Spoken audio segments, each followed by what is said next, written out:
What time is it where you are right now? And where in the world are you listening from? Leave it in the comments. I always enjoy seeing how far these stories travel. If you enjoy calm, detailed history told at a slower pace, make sure to subscribe so you don't miss the next episode. Asterisk if you stand high in the Andes, where the air is thin and the clouds move slowly between ridges. The land itself feels ancient. The mountains do not rush, they wait. In the early centuries before the Inca Empire emerged, the central highlands of what is now Peru were a mosaic of valleys, rivers, and isolated plateaus. Life here was shaped less by politics than by altitude. What you could grow depended on how far above the sea you lived, and what you could trade depended on how far you were willing to walk. Long before anyone called themselves Inca, small farming communities tended terraced fields of maize, potatoes, and quinoa. They raised llamas and alpacas for wool and meat, storing dried llama meat charqui for months to survive the lean season. These people were not yet part of a grand empire, but they were linked by the long, winding footpaths that crossed the mountains. Even in this early period, movement and exchange were vital. Salt from the coastal plains traveled up into the highlands. Coca leaves from lower valleys moved upward into colder zones. Dried fish from the Pacific coast arrived in reed baskets, carried on the backs of men and beasts. The future Inca heartland was a patchwork of small chiefdoms. Each valley might have its own leader, a Caraca. Its authority was built on kinship ties and the ability to manage communal labor. Religion was woven into everyday life. Mountains, rivers, and stones were seen as living beings, capable of giving blessings or misfortune. The high peaks, known as apis, were believed to watch over the people below. Farmers would offer coca leaves or chica beer to these spirits before planting seeds, asking for rain in the right season and protection from frost. The legends before the records by the time the Spanish chroniclers wrote about the Inca. Centuries later, they recorded origin stories that blurred history with myth. One version tells of Manco Capac and his sister wife Mama Aclo, children of the sun god Inti, who emerged from the waters of Lake Titicaca and traveled north to found a city where the earth accepted a golden staff. Another version speaks of 4 brothers and 4 sisters emerging from a cave at Pacari Tambo, wandering until only Manco remained to lead the people to Cuzco. These stories carried symbolic weight, but historians believe the early Inca known, at first as simply one of many small ethnic groups in the Cuzco Valley, built their power gradually. They began as just another local lordship surrounded by rivals like the Amaca and the Panawa. Their advantage was not in numbers, but in how they used marriage alliances, trade ties, and carefully planned warfare to expand their influence. Cuzco, before it was capital, the Cuzco Valley, about 3,400 meters above sea level, was fertile compared to the surrounding highlands. Fed by streams and protected by surrounding hills, it offered space for both crops and pasture. Geological evidence suggests it was already a regional hub before the Inca rose to prominence. Farmers worked with irrigation canals, and craftsmen shaped stone for building walls that could withstand earthquakes. The early Inca leadership appears to have relied heavily on the Mita system mandatory communal labor, before it became the backbone of a massive empire. It was simply the expectation that households would work together on projects that benefited the whole Elu or kin group. A man might spend part of his year tending his family's fields and part working on a communal terrace wall, herding animals for the Caraca, or maintaining a local footpath. The Inca also inherited the idea that reciprocity, so not coinage, held society together. If you worked on your leader's project, you could expect food, shelter, or protection in return. Over time, this system would become a powerful tool for mobilizing armies and building monumental architecture. But in these early days, it was simply a matter of survival in a harsh environment. the quiet strength of organization, while other chiefdoms sometimes relied on raiding. The early Inca seemed to have been skilled at integrating outsiders, peacefully at least. At first, they offered new groups a place in their network, promising shared feasts, marriage ties, and protection from mutual enemies. The prestige of their leaders grew not only from military victories, but from their ability to redistribute goods during festivals, ensuring no one went hungry after a poor harvest. By the 13th century, Cusco's ruling family had begun to expand their influence beyond the valley. Oral traditions speak of Sinchi, Roca, and Lok Yupanqui, early rulers who consolidated local power and strengthened alliances. The pace of change was slow, sometimes taking a generation to bring one neighboring valley fully into the fold. But the Inca were playing a long game, patiently extending their reach in a way that seemed invisible until, suddenly, they were a power to be reckoned with. The landscape that built an empire. It's impossible to separate the Incas' rise from the Andes themselves. Roads wound along cliffs, crossing rope bridges made from woven grass. Paths could climb from sunlit valleys full of maize to icy passes where nothing grew, all in a single day's journey. The ability to control and maintain these routes meant the ability to move goods, messengers, and soldiers quickly. Effect, the Inca would later turn into a military advantage unmatched in the region.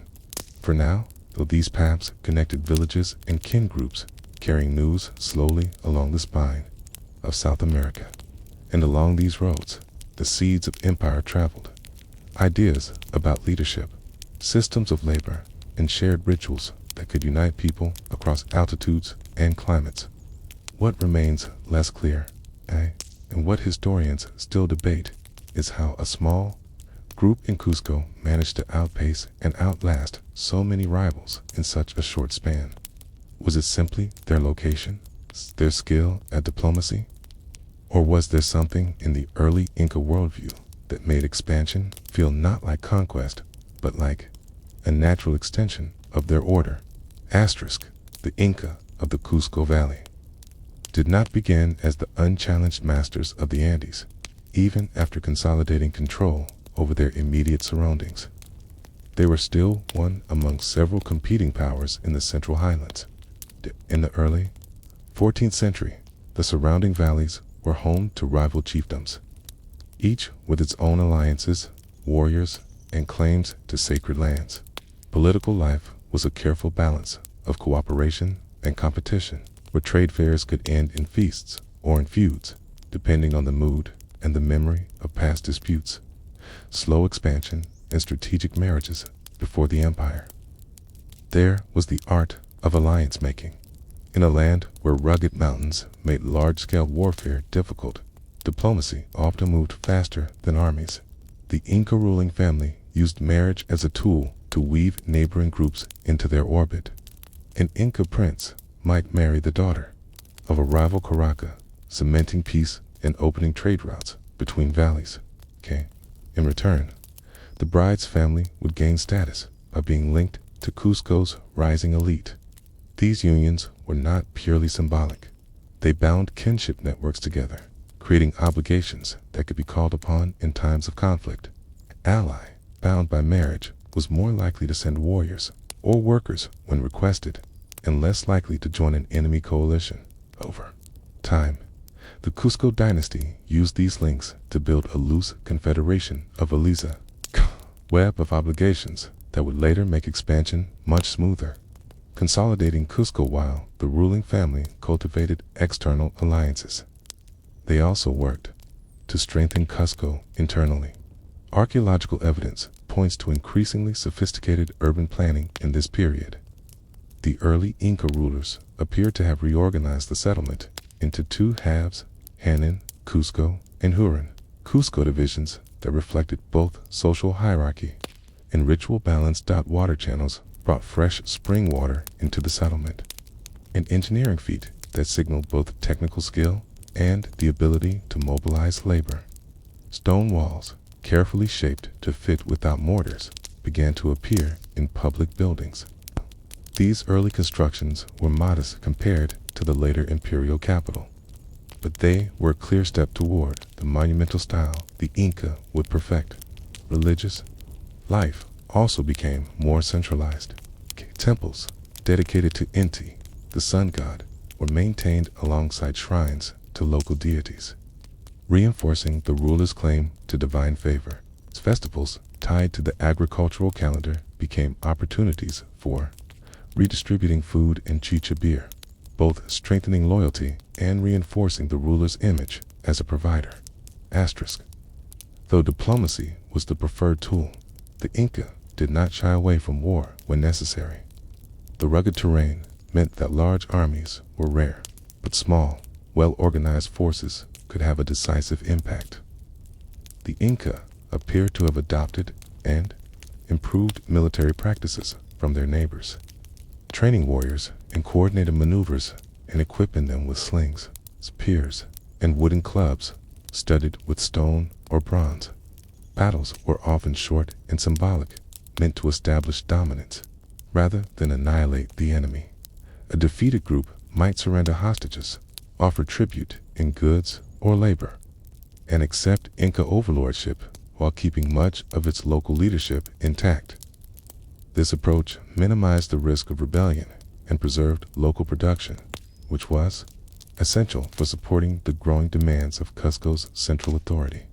Infrastructure and the first roads. One of the quiet revolutions of this period was the improvement of the road network around Cuzco.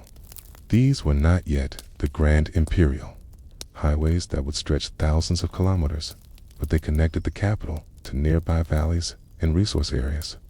Narrow, stone-paved paths wound through the mountains, with simple rope bridges spanning gorges. Along these routes, Inca began establishing Tampas way stations where travelers could rest, messengers could exchange loads, and surplus goods could be stored. The earliest Tampas were small and served local needs, but they foreshadowed the logistical system that would later allow the empire to move armies, goods, and information with astonishing speed. The role of the mid system. By the mid-14th century, the communal labor had evolved into a more structured obligation. Leaders kept careful track of who had worked on which project, ensuring that labor demands were spread evenly across the population. In exchange, the ruling elite hosted feasts, distributed goods, and offered ritual protection. This balance of obligation and reward was critical. It meant that when the ruler called for hundreds of people to build a new terrace, repair an irrigation canal, or expand a road, the work was framed not as exploitation, but as a duty to the community and the gods. Over time, this ideology would make it possible to mobilize tens of thousands of workers for monumental projects, the shadow of larger powers, despite their growing influence. The early Inca were not yet dominant. To the south, the powerful Chanca people posed a constant threat. Known for their ferocity in battle, the Chanca raided rival groups and built their own alliances. The memory of these raids kept the Inca vigilant, forcing them to strengthen defenses and maintain readiness for war. Other regional powers, such as the Lupica near Lake Titicaca, had older, more established trade networks. The Inca learned from them, borrowing agricultural techniques, adopting elements of their ceremonial life. In observing how they managed subjects across varied landscapes.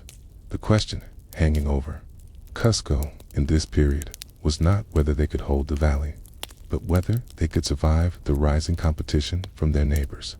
In a land of shifting alliances and unpredictable harvests, one poor decision could undo decades of patient expansion.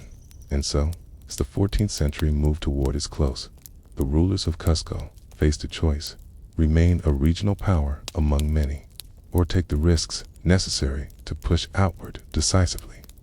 The next steps they took would determine whether the Inca would fade into the background of Andine history or begin their march toward an empire that would span from modern-day Colombia to Chile. By the late 14th century, the Inca were no longer simply valley lords.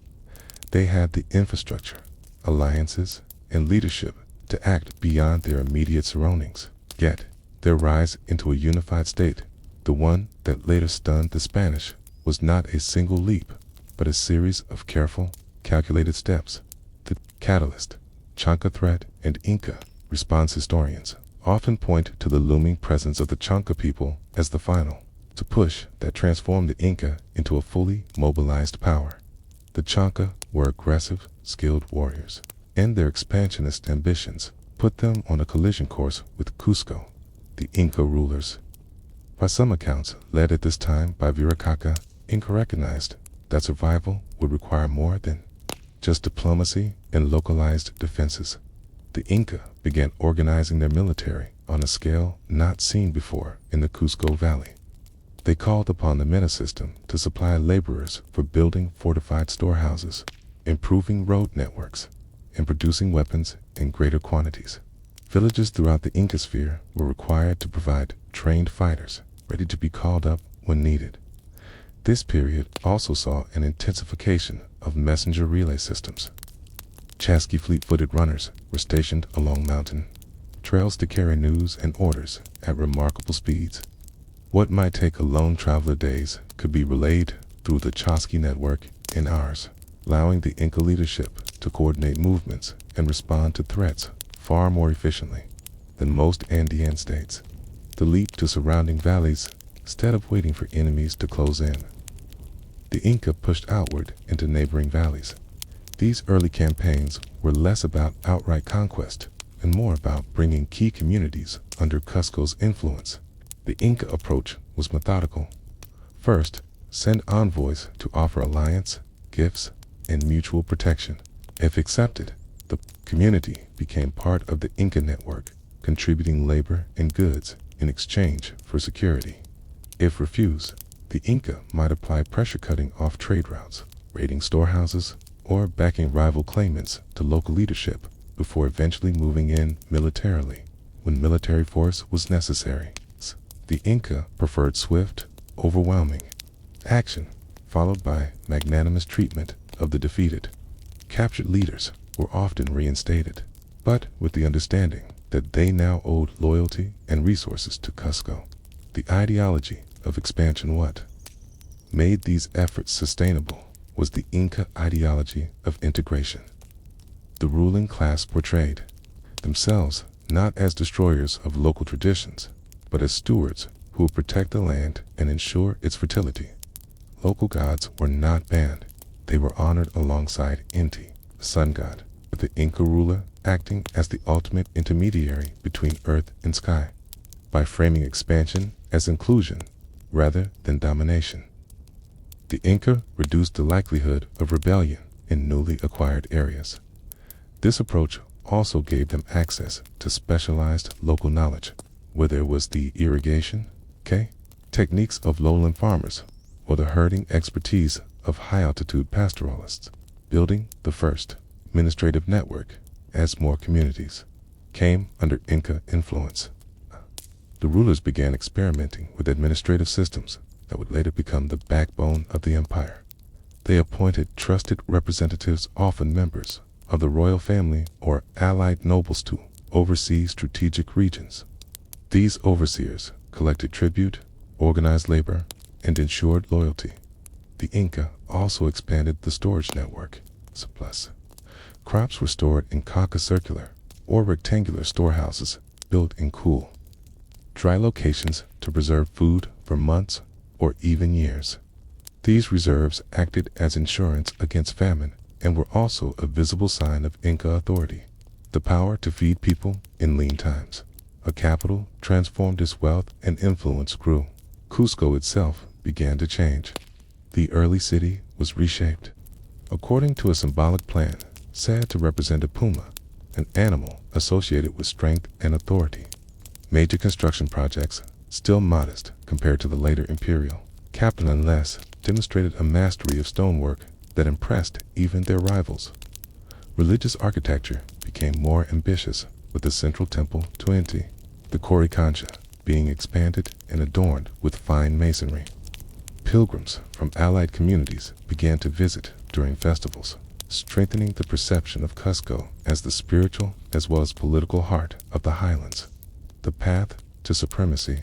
By the dawn of the 15th century, the Inca were poised to become the dominant force in the region. Their territory was still relatively small compared to what it would become. But the foundations of empire were in place. An organized labor system capable of massive projects, a network of roads and messengers for rapid communication. Alliances cemented by marriage, diplomacy, and religion. A military structure ready to mobilize when needed. The decisive moment was approaching, a confrontation with the Chanca that would test everything the Inca had built. Victory would mean control over much of the southern highlands. Defeat would erase them from history, and so the stage was set.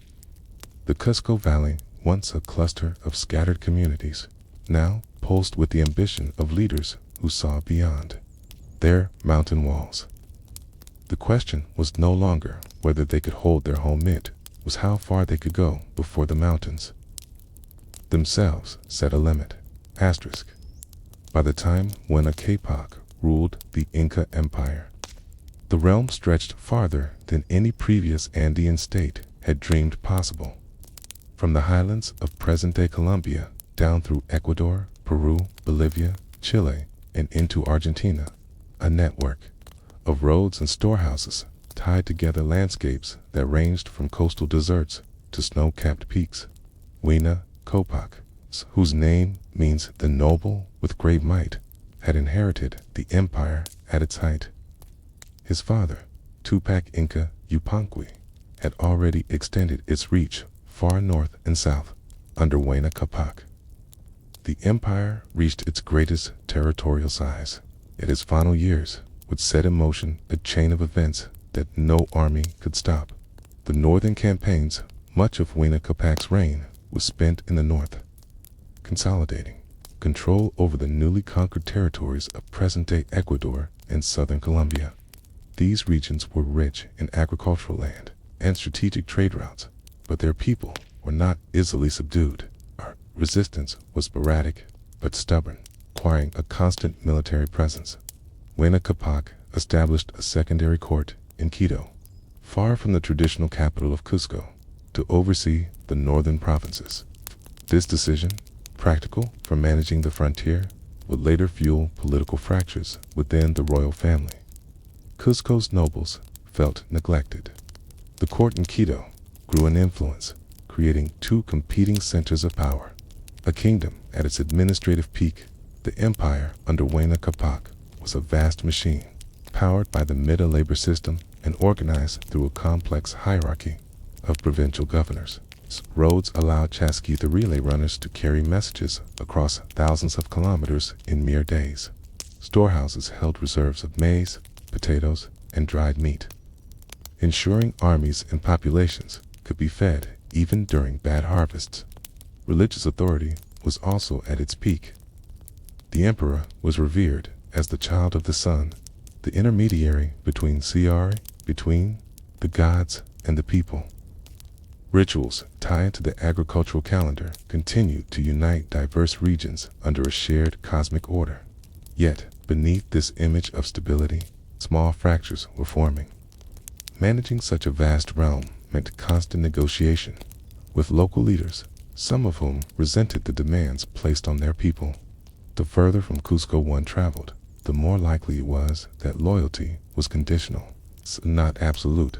The arrival of an unseen enemy, sometime around 1526, Huayna Capac received reports of strange men on the northern coast, pale-skinned foreigners arriving in large wooden vessels. These were the first Spanish expeditions reaching the fringes of the empire. While they left quickly, they brought something far more dangerous than weapons or horses: disease. The most widely accepted theory is that smallpox entered the Inca realm through these early coastal contacts or through trade networks connecting to Central America, where the disease had already devastated indigenous populations. The Inca had no immunity to old world diseases. At first, the illness spread slowly, moving along trade routes and through military garrisons. But once it reached densely populated areas, it burned through communities with terrifying speed. Its entire villages were left without enough survivors to bury the dead. The Inca administrative system, so dependent on local labor, began to strain under the sudden loss of workers and leaders. The Emperor Huayna Capac was in the north, Cuzco in Quito, or on campaign in present-day Colombia, when he contracted the disease. Spanish chroniclers, writing decades later, described the symptoms: fever, rash, and rapid decline that matched smallpox. The death of an emperor was always a major event, but this one carried a particular danger. Huayna Capac had not clearly designated a single heir. His legitimate successor, Cayochi, is said to have died of the same disease around the same time, possibly even before the emperor himself, with no uncontested heir. The succession became a matter of debate, ambition among the royal family and the nobles of Cusco and Quito. The empire had survived battles, rebellions, and famines, but it had never faced a power vacuum on this scale. The great machine of Inca administration still functioned, but without a clear voice at the top. Its movements would soon turn inward, setting the stage for a conflict that would weaken the empire just as foreign invaders prepared to strike. What remains uncertain and still debated by historians is whether Huayna Capac understood the scale of the threat he faced, both from the disease itself and from the political instability it would unleash. Did he believe his family could resolve the succession peacefully? Or did he underestimate how quickly loyalty could fracture when an empire's center of gravity was gone? The death of Huayna Capac left the empire leaderless at a time when its size, its complexity, and political tensions demanded a firm hand. The problem was not simply that the emperor was gone, it was that the man who was supposed to succeed him, Cayochi, had also died within days or weeks of his father. Most deaths, most accounts agree, were caused by the same wave of smallpox that had swept in from the north, in an empire where succession was meant to be managed carefully. This was a crisis unlike any before. The royal bloodline was still full of princes, but now there was no universally accepted candidate to take the throne. And in the Inca world, succession was not purely hereditary. It required the approval of powerful nobles and high priests, whose own interests could influence the choice. The two centers of power. Physical geography of the empire played a decisive role in what happened next. Cusco, the traditional capital, remained the heart of Inca religion and ceremony. But Quito, in the north, had become a political and military hub during Huayna Capac's long residence there. Huayna Capac's legitimate son, Huascar, was in Cusco. Born to a royal mother from the traditional Cusco nobility, he had the support of many in the old court. But in the north, Atahualpa, other son of Huayna Capac, was born to a noble woman from Quito, held strong influence over the seasoned armies stationed there. The stage was set for a succession that could have been negotiated through diplomacy. Instead, the divisions hardened. Why compromise failed? It is tempting to imagine that two half-brothers ruling together could have preserved stability. In practice, however, the Inca political system did not allow for dual sovereignty over the same empire. The Sapa Inca, the sole ruler, was seen as the living child of the sun. To split that role would undermine the very ideology that held the state together. Moreover, the loyalties of the nobles were already split along regional lines. Cusco's elite viewed Quito as a distant, semi-conquered province that should not dictate terms. Meanwhile, many northern commanders believed Cusco's court was out of touch with the military realities of frontier provinces. Early moves toward war at first. Huascar and Atahualpa communicated through envoys. Huascar reportedly demanded that Atahualpa swear allegiance and send tribute to Cusco, as was customary for a provincial governor or subordinate. Atahualpa refused, framing himself not as a vassal, but as a ruler in his own right. Both sides began to mobilize. Huascar gathered forces from the central and southern provinces, calling upon long-standing alliances. Atahualpa consolidated control over the north, drawing heavily from the battle-hardened troops stationed there during Huayna Capac's campaigns. These armies were not just large, they were experienced.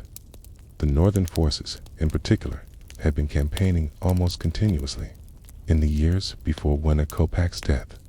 They were used to long marches, mountain warfare, coordinated maneuvers, the silent influence of disease while the political crisis deepened.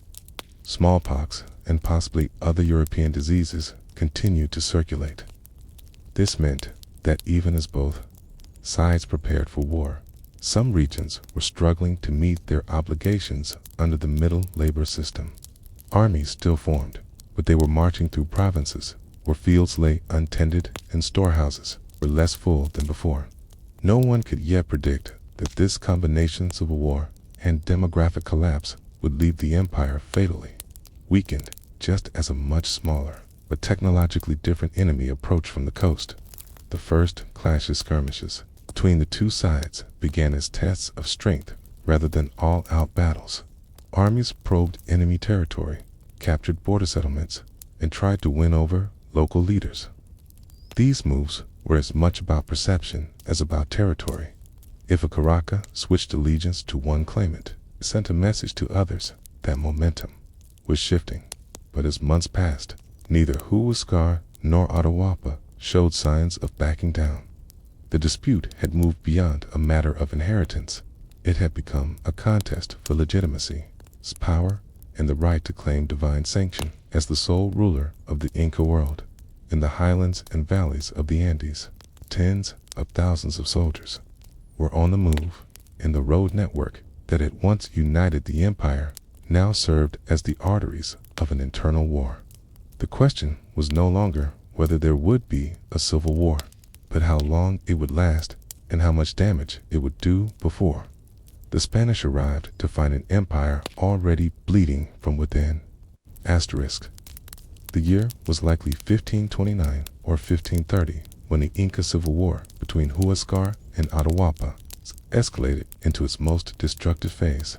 What had begun as political maneuvering and localized clashes now turned into a series of full-scale campaigns that would sweep across the heart of the empire. The road network, the same system that had once allowed rapid communication, supply, and the movement of armies to protect the realm, was now devoted to moving forces against fellow Inca relay runners who had carried imperial decrees, now carried battle orders. Way stations, once stocked with food for long-distance messengers, now supplied marching armies intent on destroying each other. Atahualpa's vantage in the North Atahualpa's position in Quito gave him an initial edge. The northern provinces were home to the most battle-tested troops in the empire. These soldiers had fought under Huayna Capac in the final northern campaigns and were skilled in siege tactics, mountain warfare, and rapid strikes. In addition, Atahualpa maintained the loyalty of several powerful generals, most notably Chauquechimic and Quizquizman, whose reputations for discipline and cunning strategy had been built over decades. Their command would prove decisive in the campaigns to come. Huascar's southern base Huascar controlled the traditional heartland. Cuzco, the sacred city, and the surrounding provinces of the central and southern Andes.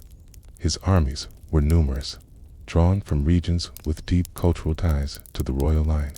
But while they had numbers, they lacked the recent battle experience of Atahualpa's veterans. Still, Huascar's forces had one key advantage: legitimacy in the eyes of many nobles. In the traditional order, he was the rightful heir, the son of the principal queen. This legitimacy allowed him to rally allies from distant provinces who might otherwise have remained neutral. The first major engagement's early campaigns saw alternating victories. Huascar's forces initially managed to push north, capturing some territories on the fringes of Atahualpa's sphere. But these gains were short-lived. Atahualpa's generals executed a well-planned counterattack, isolating Huascar's forward positions and forcing them into retreat. The war was not only fought on battlefields, it was fought in the allegiances of local leaders. Both sides sent emissaries promising rewards to those who would switch sides.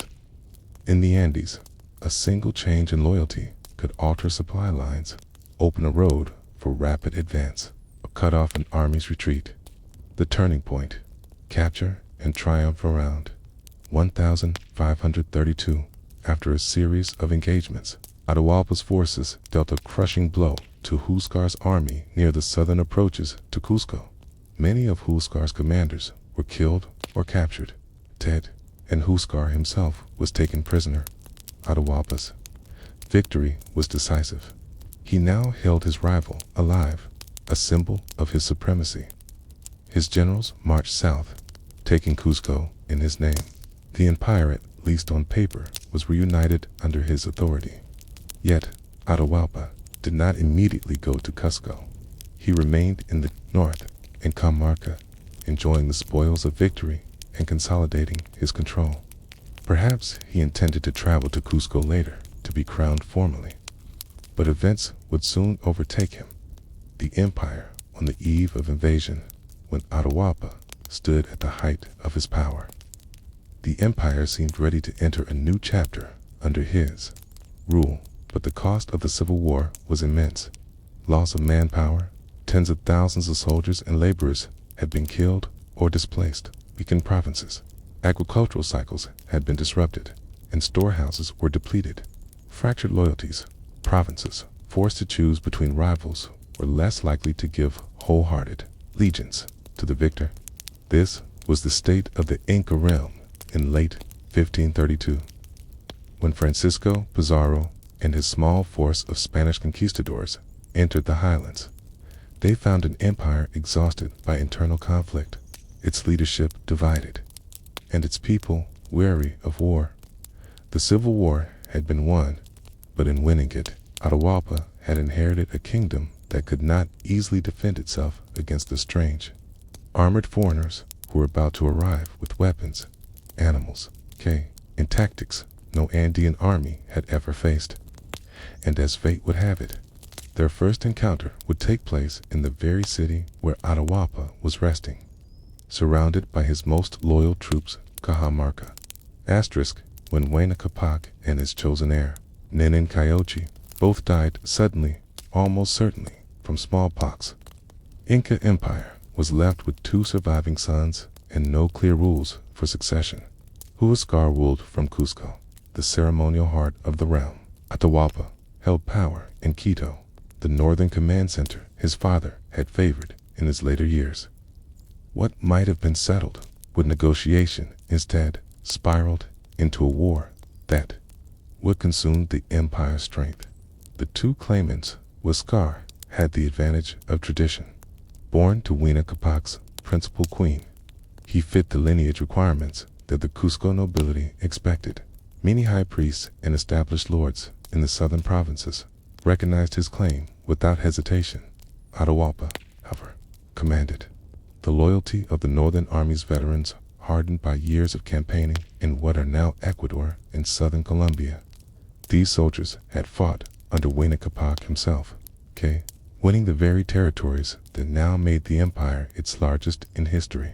Atahualpa's generals, Chalcochimac, Quisquis, and Rumanahoy, were experienced leaders who commanded deep respect from their troops.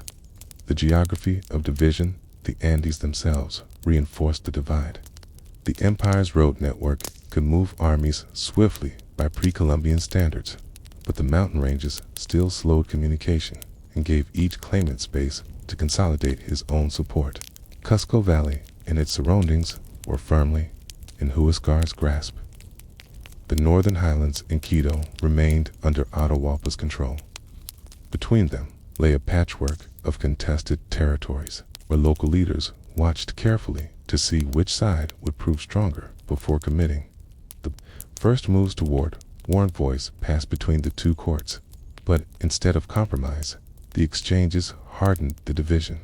Huascar demanded formal submission from Atahualpa, insisting that tribute be sent to Cuzco, and that Atahualpa acknowledge him as the sole Sapa Inca. Atahualpa refused. Framing his position as an equal claimant, not a subordinate, skirmishes began in the border provinces. At first, these were probing attacks, small detachments, testing the other side's strength, raiding supply depots, and persuading wavering Caracas to change allegiance. But the logic of such conflicts tends toward escalation, and soon, larger forces were marching. The role of the Meta system in war, the Inca Meta system, originally designed for public works and agriculture, now served both war machines. Provincial governors called up men from their ailes, supplying them with weapons and marching them to join larger formations. Each side sought to control road junctions and mountain passes, knowing that the movement of supplies could determine the outcome before a single decisive battle was fought. Armies relied heavily on storehouses, strategically placed along the main routes. Whoever captured a Caca gained an immediate advantage, feeding their troops while starving the enemy. Villages caught between the two sides faced devastating choices: provide food and labor to one claimant and risk retaliation from the other. Civil war in the shadow of disease. Even as the war grew, disease still lingered in parts of the empire. Smallpox had weakened the population in both manpower and morale.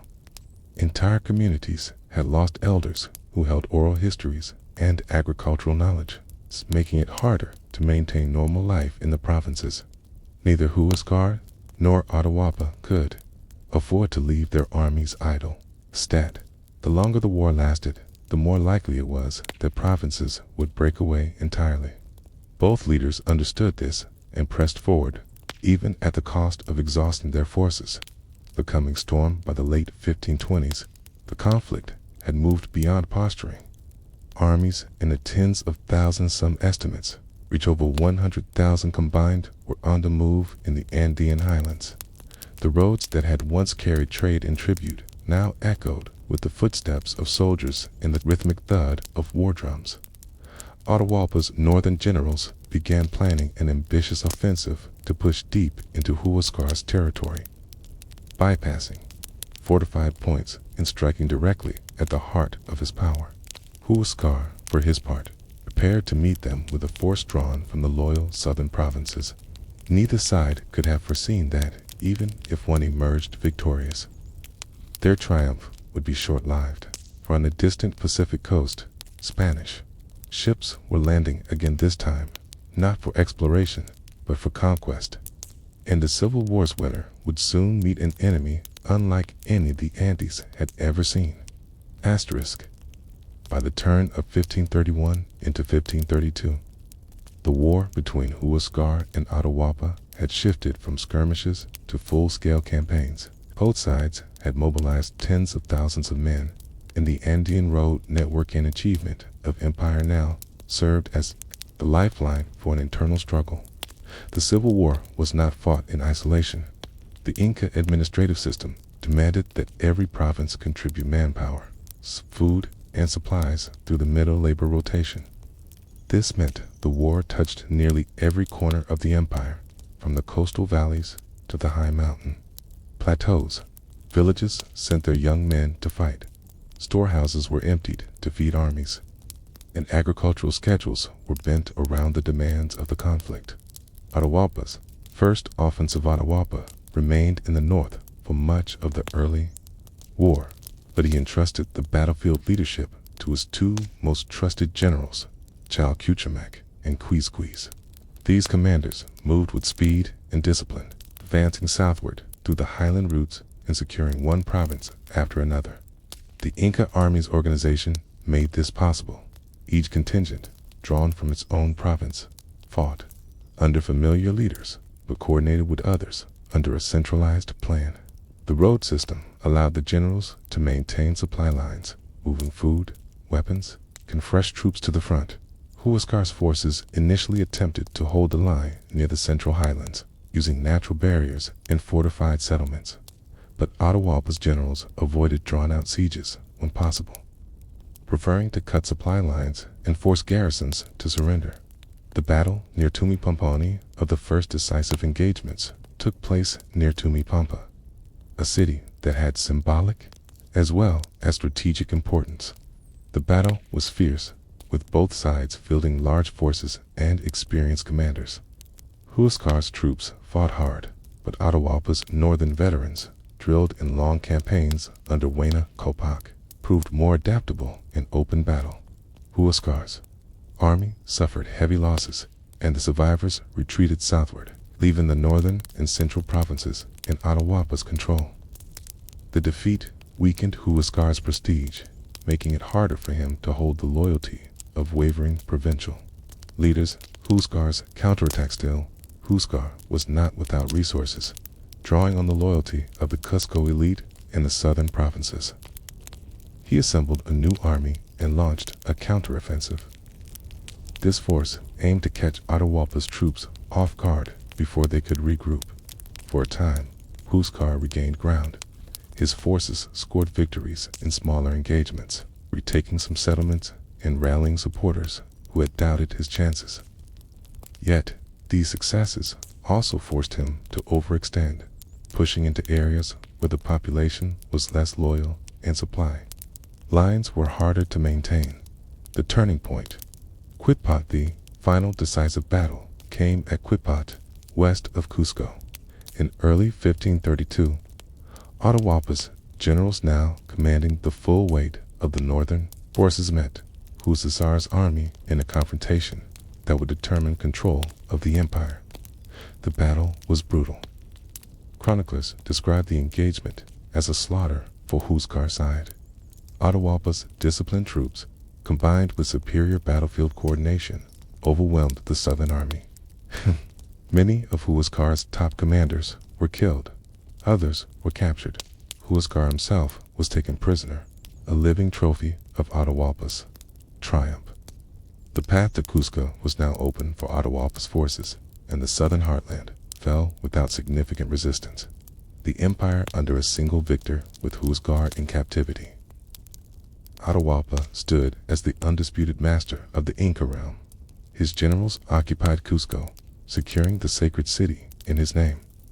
But rather than immediately travel there, Atahualpa remained in Cajamarca in the north, surrounded by his veteran army.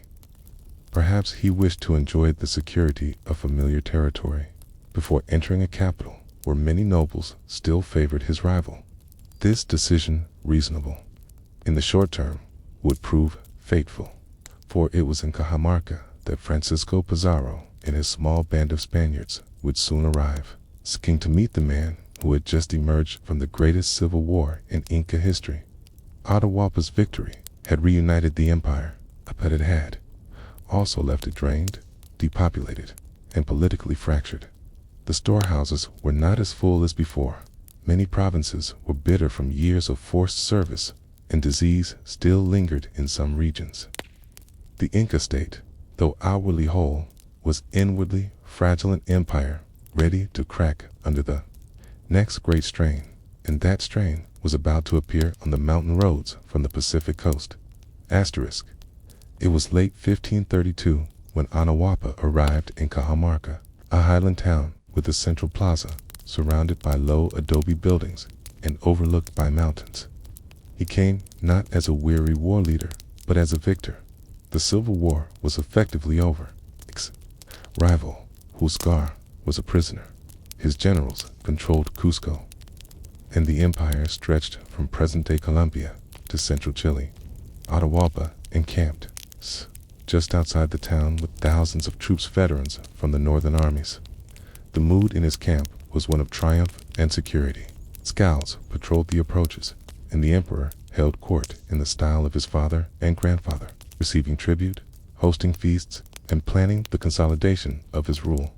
The arrival of the strangers from the western roads came news of unfamiliar visitors, pale-skinned men with beards, strange clothes, and animals unlike anything seen in the Andes. These were Francisco Pizarro and his force of fewer than 200 Spaniards, accompanied by horses, firearms, and steel weapons. They had landed on the Pacific coast earlier in the year and moved inland, cautioning information and cautiously approaching the heart of the empire. The Spanish advance was slow but deliberate. They learned from coastal peoples about the recent Civil war, the division between Cuzco and Quito factions, and the concentration of Inca forces in the north. They realized that Atahualpa, though victorious, had not yet secured full unity in the empire.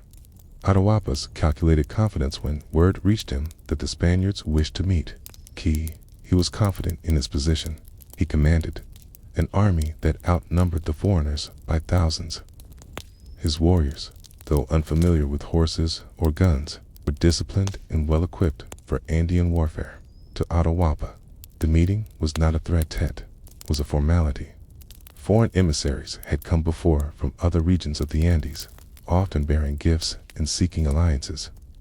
These newcomers might be odd in dress and speech, but they were few in number. The Inca emperor believed he could set the terms. Setting of Cajamarca's plaza was an open space that could hold thousands. The surrounding buildings formed a natural enclosure with narrow entrances leading into the square. Pizarro, upon arriving, recognized the tactical advantage this layout could give a smaller force. The Spaniards established themselves in the town, while Atahualpa remained in camp outside, reportedly in the hot springs nearby. Messages went back and forth, arranging a formal audience. Pizarro insisted that Atahualpa come into the town to meet. The unseen calculations both sides were preparing for more than conversation. Pizarro planned to use surprise and shock to capture the emperor. Knowing that the Inca system of government revolved entirely around the person of the Sapa Inca, capturing Atahualpa would be more effective than defeating his army in open battle. Atahualpa, for his part, decided to arrive in full ceremonial splendor. Chroniclers describe him planning to enter the town carried on a litter, surrounded by nobles and attendants, with a smaller portion of his army following behind. This was meant to display his authority and leave no doubt as to who ruled the Andes. A meeting on the edge of Historia, the afternoon of November 16, 1532. Atahualpa's procession approached Cajamarca. The plaza lay quiet, the Spaniards hidden inside buildings around its edges. At the center of this calm was the most powerful man in South America, unaware that within the hour, its world would change irrevocably. The empire had survived a devastating war, disease, and the strain of ruling vast territories.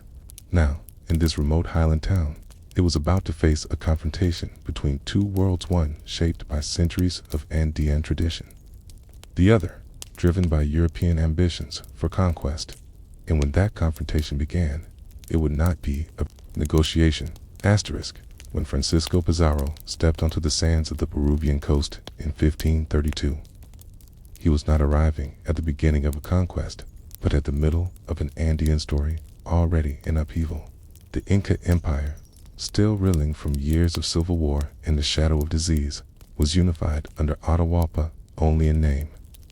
The reality was far more fragile. Pizarro's journey inland began months earlier. His small force, less than 200 men, moved cautiously north along the coast before turning into the mountains. They brought horses, steel weapons, and a few primitive firearms. The peoples of the Andes, these weapons seemed both terrifying and strange. The horses, in particular, were unlike anything they had ever seen, large, fast, and seemingly fused with the riders in a single moving form. Information as a weapon. From the moment they landed, Pizarro and his men sought intelligence. They learned quickly of the civil war between Huascar and Atahualpa, of the recent victory in the north, and of the fact that the new ruler had not yet been crowned in Cuzco. These details were not just news, they were opportunities. Every village, every coastal settlement added to the Spaniards' understanding. They pieced together the fact that the Inca system was highly centralized and that the Sapa Inca's capture could paralyze the state. This realization became the foundation of Pizarro's plan. The highland descent to climb into the Andes was slow and demanding.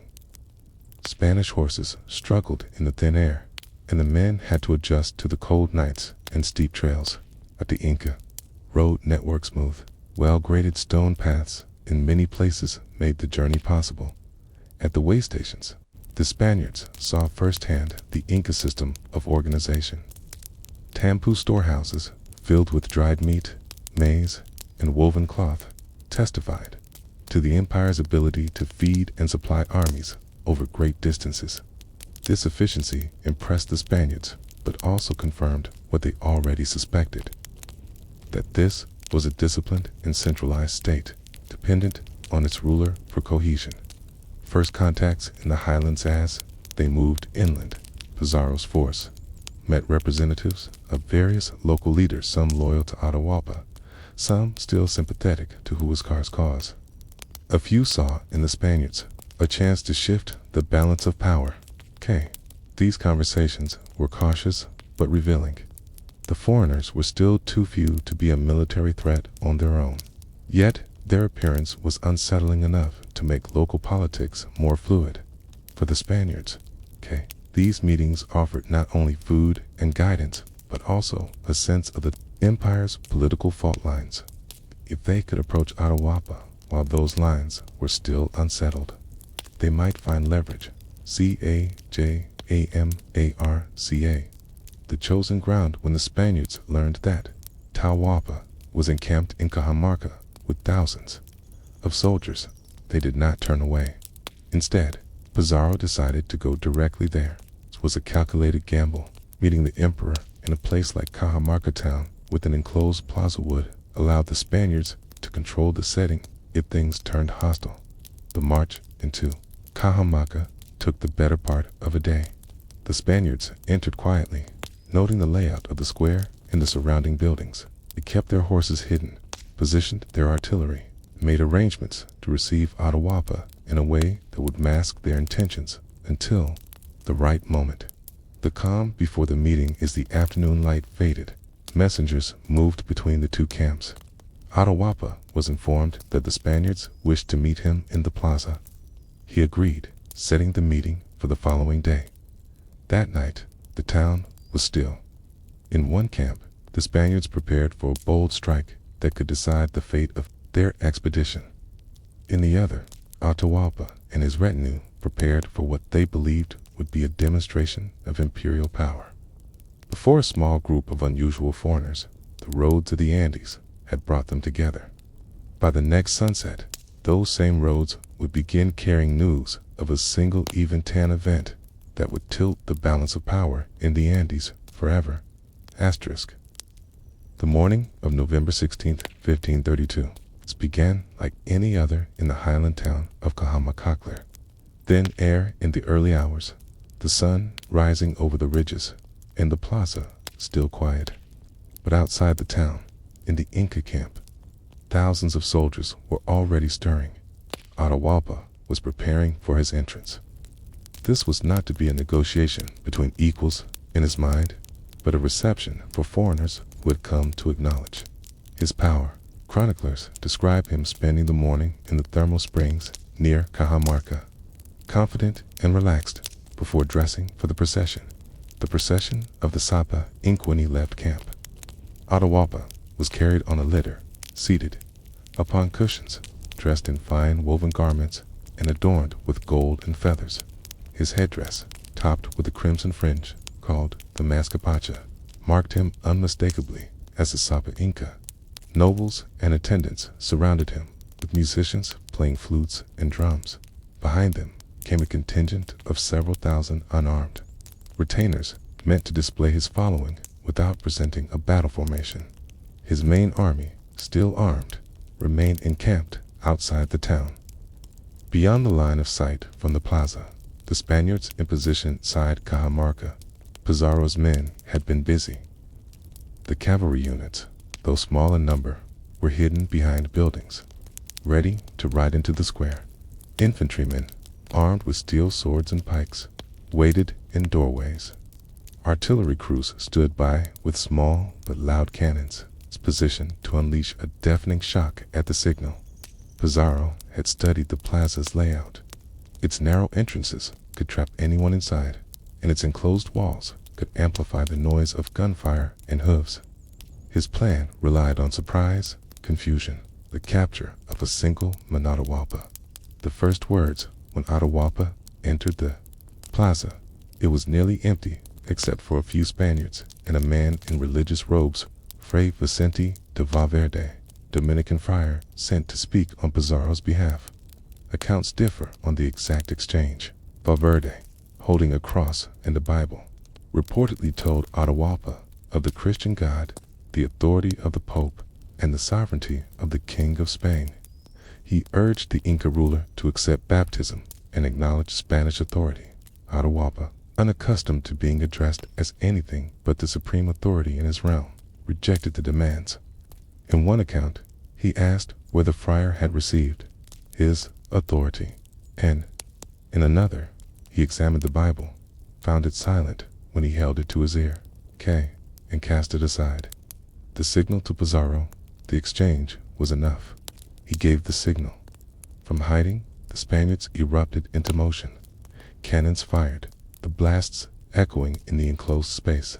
Horses charged into the plaza, their riders shouting and swinging steel weapons. The sudden noise and sight of mounted men was unlike anything the Inca had experienced. Panic spread instantly among Atahualpa's attendants. Many were cut down as they tried to protect him. Others fled toward the narrow exits, only to be blocked or trampled. The capture into chaos. Pizarro himself pushed toward Atahualpa's litter. His men seized the emperor, pulling him from the seat as the litter bearers were struck down. By the time the plaza grew quiet again, the Spaniards held the most powerful man in the Andes as their prisoner. Dozens of nobles and hundreds of attendants lay dead. The Spaniards, remarkably, had suffered almost no casualties. The battle, if it could be called, that had lasted less than an hour, but its consequences would reshape the continent. The Inca army outside the town, still intact, did not immediately attack. Shocked by the sudden capture of their ruler, the meeting at Cajamarca was over. The conquest of the Inca Empire had begun. In earnest, the night after the events in Cajamarca.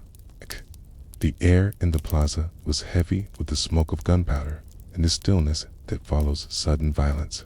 Inside one of the larger buildings, Atahualpa Sapa Inca, ruler of millions, sat under guard. His world had shifted in the space of a single afternoon to the Spaniards. The capture had been the decisive stroke they had hoped for. With the emperor in their possession, they believed they held the key to controlling the entire Inca realm. To the Inca, however, the situation was not so easily accepted. Armies still waited outside Cajamarca, generals still commanded loyalty, and the administrative network of the empire still functioned. But the man at its center was now a prisoner. The first days of captivity, Atahualpa was treated as a royal prisoner, rather than a common captive. He was given attendance, allowed to maintain some ceremonial dignity, and permitted to communicate with his court, though always under Spanish supervision. The Spaniards understood the political value of keeping him alive and appearing in control. The emperor, for his part, quickly recognized that his survival depended on his usefulness. He began negotiating, offering Pizarro something extraordinary in exchange for his freedom: the promise of gold and silver, a moment that would enter legend. Atahualpa is said to have gestured to the room where he was held and promised to fill it once with gold and twice with silver if the Spaniards would release him. He indicated the height of the promise by reaching up to a line just below the ceiling over 2 meters high. This was not an idle boast. The Inca realm was rich in precious metals, though not used as currency. Gold and silver were symbols of the sun and the moon, worked into ornaments, ritual vessels, and decorative plates for temples and palaces. Atahualpa ordered these objects to be collected from across the empire and brought to Cajamarca. The flow of treasure messengers was sent out along the imperial roads, carrying Atahualpa's commands from Cuzco and other major centers. Shipments began to arrive: golden cups and plates from the Coricancha, silver from provincial temples, and intricately worked jewelry.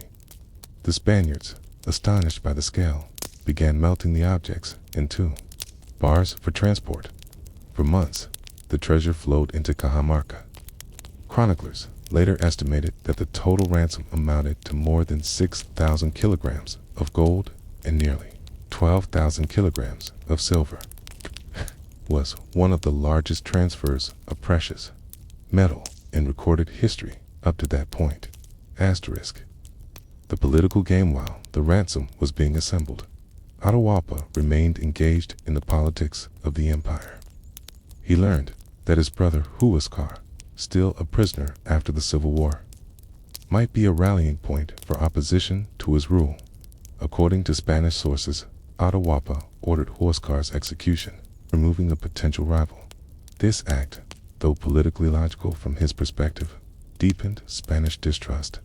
Some of Pizarro's men began to suspect that even in captivity, Atahualpa was still directing the empire's affairs and might try to destroy them once he was freed. The ransom fulfilled, but no freedom. By mid-1533, the ransom was delivered. The promised room was filled with gold once and silver twice, as agreed. The Spaniards melted, weighed, and divided the treasure among themselves, sending a share to the Spanish crown. Yet, when the time came to decide Atahualpa's fate, Pizarro's council chose not to release him. They feared that once free, he would rally the empire's armies and drive them out. Instead, they put him on trial, accusing him of conspiring against them, practicing idolatry and fratricide in Huascar's death. Atahualpa was sentenced to death. In August 1533, he was executed in Cajamarca, ending his reign and leaving the Inca Empire without its ruler. The ransom room, once filled with gold and silver, stood empty as silent witness to the turning point at which the wealth of an empire passed into foreign hands. Asterisk. The capture of Atahualpa at Cajamarca in November 1532 remains one of the most improbable turning points in world history.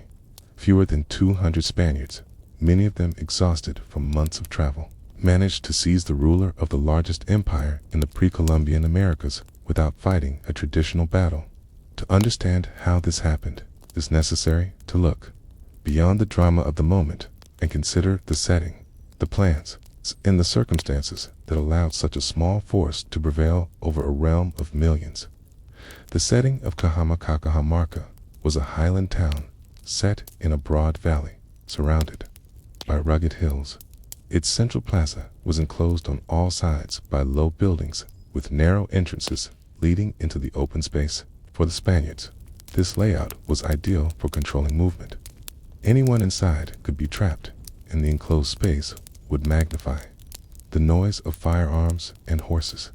The town also lay at a point where several roads met. Whoever controlled Cajamarca could control access to important routes running through northern Peru, making it a natural place for Atahualpa to rest after his campaigns.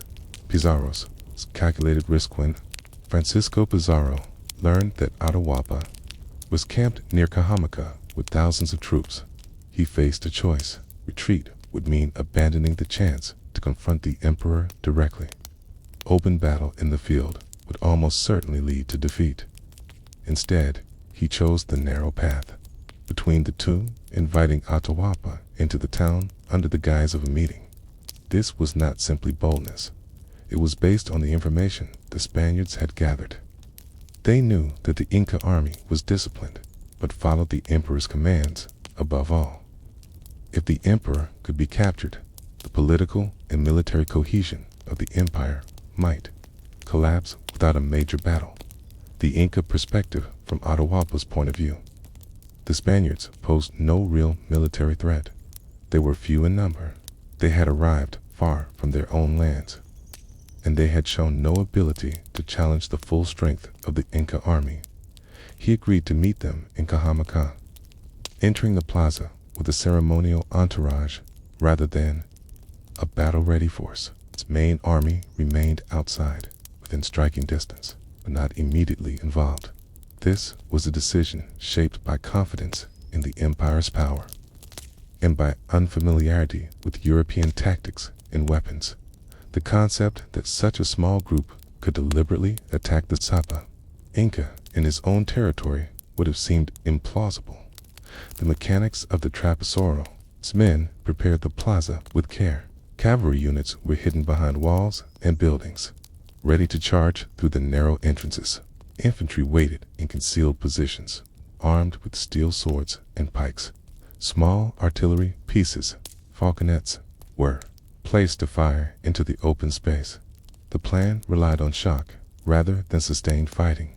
Gunfire, horse charges, and the sudden killing of attendants were intended to create panic, not to win a traditional battle. The goal was singular: seize Atahualpa before his army could react. Why it worked: the Spanish attack succeeded for several reasons. Concentration of target. Atahualpa's position on a litter made him easy to locate in the confusion. Surprise.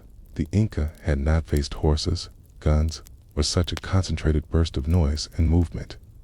Command structure. Inca military organization was highly centralized.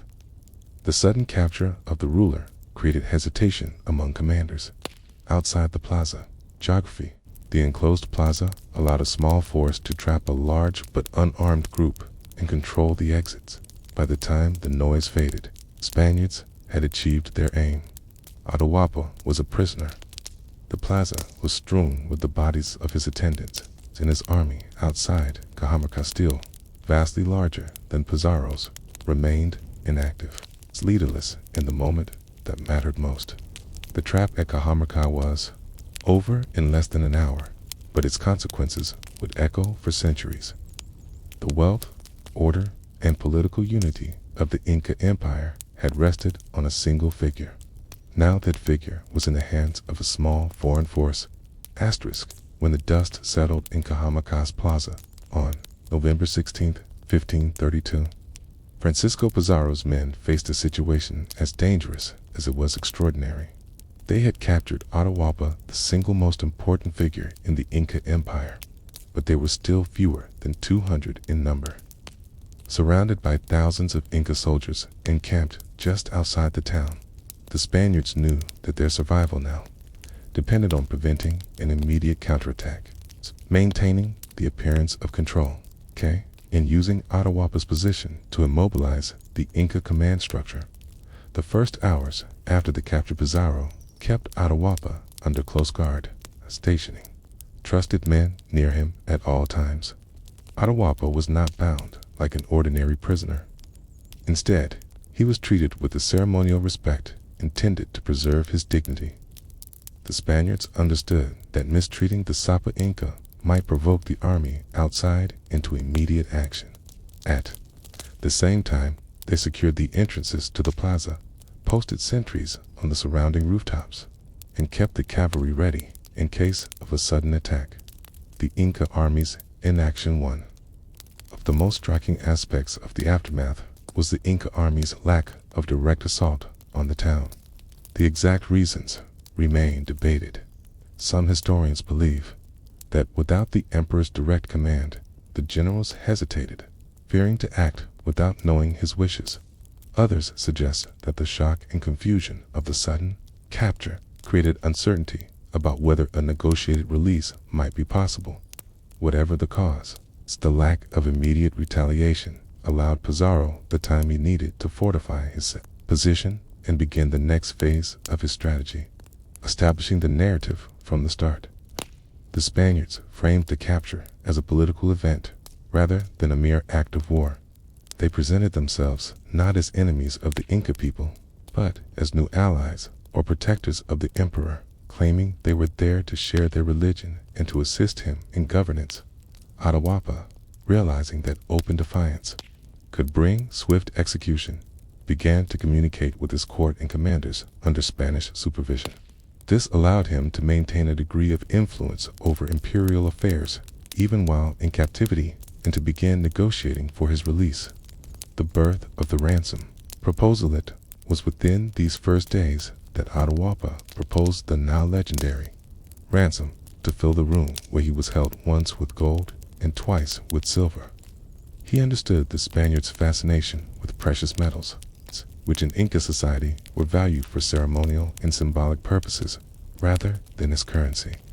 Messengers were dispatched along the imperial roads, carrying orders for temples, palaces, and storehouses to surrender their treasures. Inca administrators began the process of gathering gold and silver from every corner of the empire, maintaining control with few numbers Pizarro's success in holding. Atahualpa rested on a careful balance. Respect.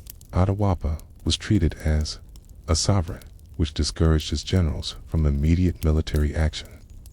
Leverage. The Spaniards made it clear that his life depended on cooperation, speed of communication, by using Atahualpa's own messengers.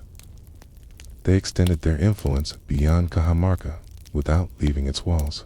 Readiness, cavalry, and artillery remained positioned to repel any sudden attack. For weeks, this balance held. The Spaniards were outnumbered many times over, but the Inca political system, built around the supreme authority of one man, had been disrupted in a way that made decisive counteraction difficult. In the plaza where he had been taken, Atahualpa now ruled not from a golden throne, but from a guarded chamber.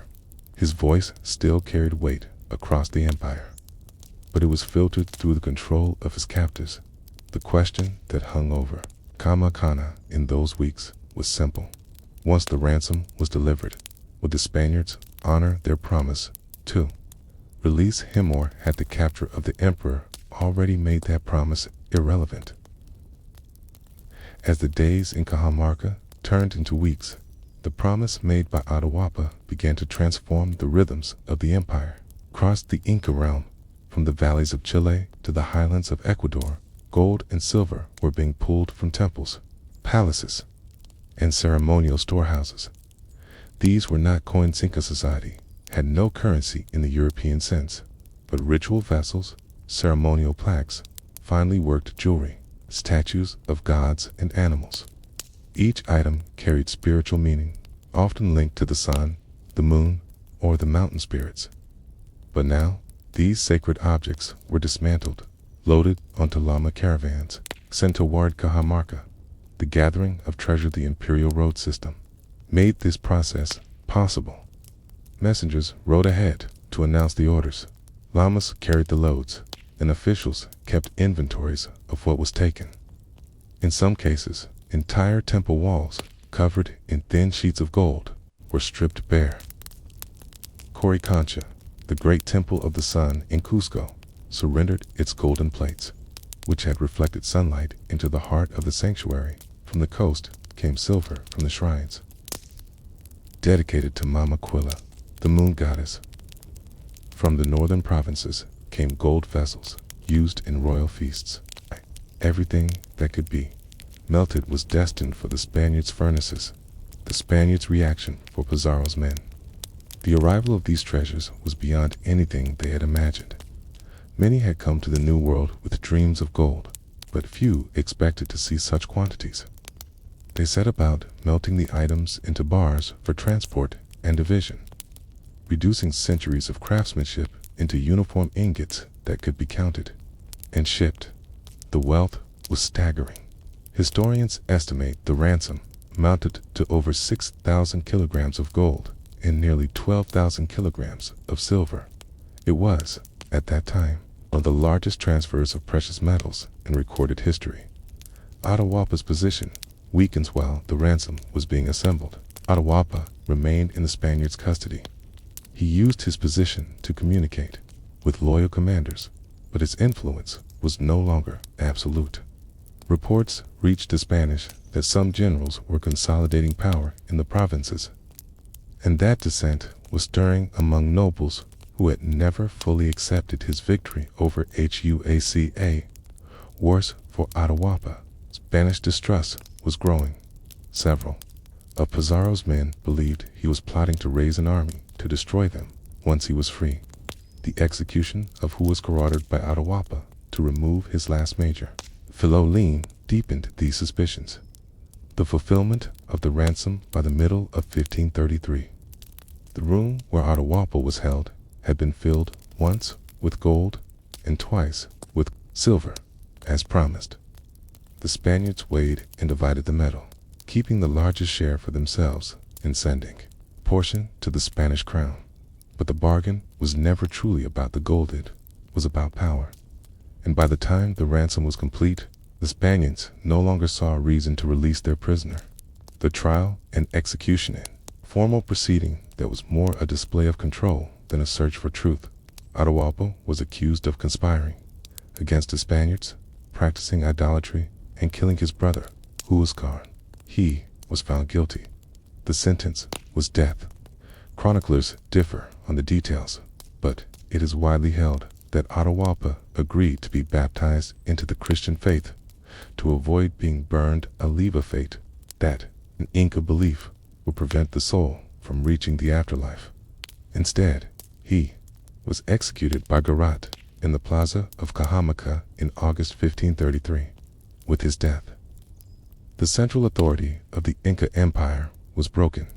The armies still existed, the roads still ran, the storehouses still held supplies, but without the Sapa Inca, the empire's unity collapsed. The ransom room, once overflowing with gold and silver, stood empty. It remained as a silent reminder of the moment when the wealth of the Andes was taken, and the fate of an empire was sealed not by a great battle, but by the capture and death of one man. Long before the Spaniards came, gold and silver held a place in the Inca world unlike anything in European economies. To the Inca, these metals were not wealth in the sense of currency. They were the physical essence of the gods. Gold was the sweat of Inti, the sun god. Sfil was the tears of Mama Quilla, the moon goddess. When Pizarro's men looked upon a golden vessel, they saw a measure of value in pesos or marks. When an Inca priest looked upon it, he saw sunlight made solid, a connection between the divine and the earthly realm. In temples, palaces, and sacred shrines, gold and silver reflected light, marking the presence of the gods.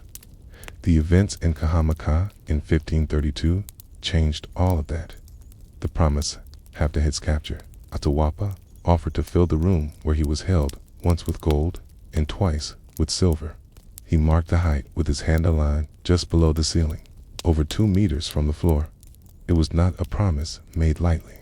The logistics of gathering such a ransom were immense, but in the Inca world, where roads stretched thousands of kilometers and storehouses overflowed with tribute, this was possible. For Atahualpa, the offer was both a negotiation for his life and a demonstration of his power. Even in captivity, he could command the farthest corners of the empire to send its most precious objects. The flow of treasure messengers left Cajamarca along the great Capac imperial road system. They carried orders sealed with Atahualpa's authority, instructing local governors, priests, and stewards to surrender gold and silver from their temples and estates. From Cuzco came treasures of the Coricancha, the great temple of the sun. Its walls, once covered in golden plates, were stripped. Golden statues of llamas, shepherds, and maize plants were dismantled and packed for transport. From coastal shrines came silver vessels and ornaments dedicated to the moon. From the northern provinces, worked gold in the shapes of jaguars, birds, and sacred symbols arrived in caravans guarded by trusted men. The meaning behind the loss to the Inca, moving gold from a temple, was more than the loss of a valuable object, was a wound to the spiritual order. Gold and silver were not merely beautiful, they were functional in religious ceremonies, catching the light during festivals and binding the physical world to the divine. Once melted into ingots by the Spaniards, these items lost all connection to their original meaning. The artistry hammered without iron tools, shaped with patience over generations, was gone forever. The Spaniards' perspective for Pizarro's men. The sight of this flow of treasure was almost overwhelming. Many had come to the New World chasing rumors of gold, but here it was, arriving in quantities they could scarcely count. They saw in each shipment not the destruction of a culture's sacred heritage, but the fulfillment of their ambitions. They built furnaces in Cajamarca to melt the objects down. Gold vessels, intricate jewelry, and life-size statues were reduced to standard-sized bars for easier division and transport. The work was methodical, the transformation absolute, a room filled and a promise broken by the middle of 1533. Atahualpa's promise had been kept. The room, about 7 meters long, 5 meters wide, and 3 meters high, had been filled once with gold and twice with silver. The Spaniards melted and weighed it, then divided it according to their own rules, a share for each man, a larger portion for officers, and a royal fifth for the King of Spain. But when the gold and silver were gone, Atahualpa remained in captivity. The promise of release was never honored. Spanish distrust had grown during his imprisonment, fueled by fears that he was plotting against them. In August 1533, the Sapa Inca was executed in Cajamarca's plaza, and the ransom room stood empty, its walls holding the echo of the moment when the wealth of the Andes passed into foreign hands, and the spiritual treasures of a civilization were forever lost. Asterisk, when the last bars of gold and silver were carried out of Cajamarca's ransom room. In mid-1533, the Spaniards had gained far more than material wealth. The influx of treasure altered their standing, not just with the Inca, but with their own men, their rivals in the Spanish world, in the future course of the conquest. The Inca Empire, ever, felt a different change, one of political weight and military momentum. The Spaniards strengthened their position before the ransom. Pizarro's force had been small, isolated, and dependent on a cautious diplomacy to survive in the midst of the Inca army. After the ransom, they were still few in number, but the psychological balance had shifted. Gold and silver allowed them to reward loyalty among their own men, quiet discontent, and finance the resupply of their expedition. The wealth also made their success undeniable. 2 potential reinforcements waiting on the coast or in Panama. Word would travel across the ocean. There was wealth in Peru beyond anything yet seen in the Americas. Inca generals in the field, while Atahualpa was confined. His principal generals, Cajamarca, Cuzco, and Huayna, remained in control of large armies. These forces were disciplined, experienced, and still loyal to the idea of an Inca ruler. But without direct orders from the Sapa Inca, their actions were cautious. The ransom itself complicated matters. The massive shipments of gold and silver were visible symbols of Spanish dominance, but they also served as proof to many Inca commanders that Atahualpa still held influence otherwise. Such treasures would never have been surrendered. This kept many of them from breaking completely with him, even as months passed. Asterisk. Fractures in the Inca power structure. The civil war between Huascar and Atahualpa had already fractured loyalties along regional lines. Now, with the Sapa Inca imprisoned, the question of succession lingered. Some nobles in Cuzco quietly argued that the empire should prepare to crown a new ruler, fearing that Atahualpa's situation in Cajamarca could not last. Others believed that keeping Atahualpa nominally on the throne was the only way to maintain unity. This debate slowed any decisive action against the Spaniards, who benefited from the hesitation. Spanish leverage through Atahualpa Pizarro understood that as long as Atahualpa lived, he could be used as a shield against coordinated resistance. Letters and messengers sent in the emperor's name kept many provincial governors compliant, ensuring the Spaniards could move supplies in small detachments without facing full-scale attacks. At the same time, Spaniards tightened security. Atahualpa's attendants were monitored, his communications filtered, and his meetings with nobles limited. The longer he lived, the more dangerous he became to his captors, but killing him too soon risked uniting the empire against them. An uneasy balance for a few months, the situation held. The Spaniards, richer than ever, consolidated their position in Cajamarca. The Inca generals hesitated to act without clear orders from their ruler. The flow of gold and silver stopped, but the political consequences of its surrender lingered. Yet this balance was fragile. Spanish distrust of Atahualpa deepened after the execution of Huascar, an act seen as proof that the emperor could still command killings from his cell. In their minds, keeping him alive was becoming more dangerous than ending his life. And so, in the shadow of the ransom room's empty walls, the decision began to form a decision that would remove the emperor from the board entirely and force the Inca world into a new, chaotic chapter. Asterisk. By August of 1533, the ransom had been fully paid. The room in Cajamarca that Atahualpa had promised to fill with gold once and silver twice was empty. The Spaniards had melted its contents into bars, divided the wealth, and prepared shipments for the coast. Yet the man whose orders had gathered that treasure remained a prisoner. Pizarro and his captains now faced a decision they could no longer postpone: what to do with the Sapa Inca. Growing distrust from the Spanish perspective, Atahualpa was a dangerous asset. While his presence gave them leverage over provincial governors and generals, it also kept the imperial chain of command intact. Reports reached Pizarro that armies under Cajamarca, Quisquis, K, and Rumanahui were still loyal to him and might move against the Spaniards if given the signal. The execution of Huascar carried out on Atahualpa's orders while he was in captivity deepened this distrust. It proved that even confined in Cajamarca, the emperor could command the death of a rival.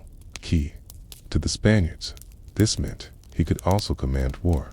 The trial in late August, Pizarro convened a tribunal. The charges against Atahualpa were a blend of political justification and symbolic accusation, plotting to raise an army against the Spaniards, maintaining idolatrous practices, ordering the death of his brother Huascar. The proceedings were conducted under Spanish law, but in truth, the outcome was never in doubt. Pizarro's officers debated not whether he was guilty, but how to carry out the sentence. The choice of death in Inca belief. The body's integrity after death was important for the journey to the afterlife. Burning, which destroyed the body completely, was seen as a fate that severed the soul's connection to the world. The Spaniards knew this, and the initial sentence was death by burning. However, the Dominican friar Vicente de Valverde offered Atahualpa a choice: accept baptism into the Christian faith and be executed instead by the garrote device that killed by strangulation but left the body intact. Atahualpa agreed, perhaps hoping that even in death, preserving his body might preserve his place in the spiritual order. He was baptized Francisco after Pizarro. The execution on the evening of August 29, 1533. Cajamarca's Plaza, the same place where he had been captured at Atahualpa, was executed by garrote. Witnesses described the Spaniards maintaining a solemn formality, but the act sent a clear signal. The old political order was broken in the Inca camps outside the city. News of the execution spread quickly. Soldiers who had been waiting for the emperor's command now found themselves leaderless. Some would eventually rally behind new claimants to the throne. But the unity of the empire was gone. The aftermath with Atahualpa's death, Pizarro lost his most valuable political hostage, but removed the single figure who could unite the empire against him. Within weeks, the Spaniards began their march to Cuzco, installing a new, compliant ruler to pack Wapalm the throne. For the Inca, the ransom room became a bitter symbol, proof that even the immense wealth of the empire could not secure the life of its ruler. The gold and silver were gone, melted into anonymous bars. The emperor was gone, executed by foreign hands. The political heart of the empire had stopped beating from that moment. The conquest was no longer the story of Spaniards facing an intact empire. It was the story of Spaniards navigating a fractured, leaderless land where loyalty was uncertain and the past could not be restored. Asterisk, the Plaza of Cajamarca had already been the stage for one of the most improbable events in history. The capture of the Sapa Inca by fewer than 200 Spaniards. Now, less than a year later, it would witness another turning point, the execution of the man who had ruled the largest empire in the pre-Columbian Americas. By August 1533, the tension between Atahualpa and his captors had reached its breaking point. The ransom he promised, one room filled with gold, twice with silver, had been delivered months earlier. Yet he remained a prisoner. His fate tied to the calculations of a small foreign army far from home. The Spaniards, Francisco Pizarro, and his captains, Atahualpa, was both an asset and a threat. As long as he lived, they could use his authority to keep provincial governors and generals from uniting against him. But his survival also meant that loyalist armies still in the field under commanders like Chalco-Chimac, Quisquis, and Rumanahui had a figurehead to rally around. Reports of unrest reached Cajamarca. There were whispers of plans to strike at the Spaniards, free the emperor, and drive the invaders out. Whether these were genuine plots or the product of Spanish suspicion hardly mattered. The perception was enough to convince many that Atahualpa's continued existence endangered their conquest. The charges in late August, a Spanish tribunal was convened. The charges were chosen to justify a death sentence, conspiring to raise an army against the Spaniards, practicing idolatry and refusing Christian conversion, ordering the death of his brother, Huascar. Witnesses were brought forward, though. Many of their testimonies came from Spaniards who had no direct proof. The trial was not a search for truth, it was a performance to give legal form to a decision already made. The bargain for the soul of the sentence was death by burning. For the Inca, burning was the most feared form of execution, destroying the body and severing its link to the afterlife. But Friar Vicente de Valverde, the same man who had confronted Atahualpa in the plaza months earlier, intervened. If the Sapa Inca agreed to be baptized into the Christian faith, the method of execution would be changed to the garrote wooden device with a tightening iron collar, killing by strangulation but leaving the body intact. Atahualpa accepted. He was baptized with the name Francisco after Pizarro, a brief ceremony conducted inside the Spanish quarters. The final evening on the night of August 29, 1533, the plaza of Cajamarca was lit with torches. The same square that had seen Atahualpa, carried in triumph on a golden litter, now held him bound at the neck, seated before the garrote. Spaniards and indigenous onlookers stood in silence. The execution was quick. The iron collar tightened, and the man who had once commanded the Andes was dead. The silence after that. News spread through the surrounding camps with the speed of a chasqui runner. In the Inca army, the shock was profound. Without the Sapa Inca, the imperial chain of command broke. Some commanders considered immediate retaliation, but without a central authority to unify them, no coordinated attack came. For the Spaniards, the execution removed their greatest political risk, but it also meant they had destroyed the most effective tool for managing the empire through its own structures. From that point forward, the conquest would have to be maintained not by influence over a ruler, but by direct control of the land and its people. The plaza emptied, and Cajamarca turned to the highland quiet of the Andes. But the echoes of that night carried far beyond the town and to the valleys of Cuzco, over the deserts of the coast, and into the mountains where loyalist armies still marched without the one man they had been fighting for. Asterisk. When the news of Atahualpa's death spread through the Inca realm in late August 1533, it was as if the empire's central pillar had been removed in a single stroke. The Sapa Inca was more than a political leader. He was the living embodiment of divine authority, the child of the sun. His presence held the vast network of provinces together, from the high plateaus of Bolivia to the valleys of Ecuador. Without him, The order that had survived for nearly a century began to unravel. Inca reaction. In the camps outside Cajamarca, Atahualpa's generals were stunned. Chalcachimac, still in the north with a sizable force, held his position but did not move directly against the Spaniards. Quisquis, further south, began to consolidate troops in the highlands, preparing for the possibility of resistance. And Quito Ruminahué assumed a defensive posture, protecting the northern provinces from Spanish advance, but without a Sapa Inca to command them. These leaders acted independently. The unity that had once made Inca armies nearly unstoppable dissolved into regional strategies. This fragmentation was exactly what the Spaniards needed to keep their smaller force alive and advancing. The Spanish marched south. Pizarro wasted no time. Within weeks of Atahualpa's execution, the Spaniards began moving toward Cuzco, accompanied by a newly appointed puppet ruler, Capac Hualpa, young member of the royal family who could lend a veneer of legitimacy to their occupation. The journey from Cajamarca to Cuzco was long, winding through high mountain passes, across rivers, past towns that had been loyal to both Huascar and Atahualpa during the Civil War. In many places, the Spaniards were received without open resistance. The death of the emperor had sapped the will for immediate confrontation. Political calculations in Cuzco and other centers of power, some nobles saw an opportunity. By cooperating with the Spaniards, they might preserve their lands, secure their positions, and avoid destruction. Others held back, uncertain whether resistance could succeed without a unifying leader.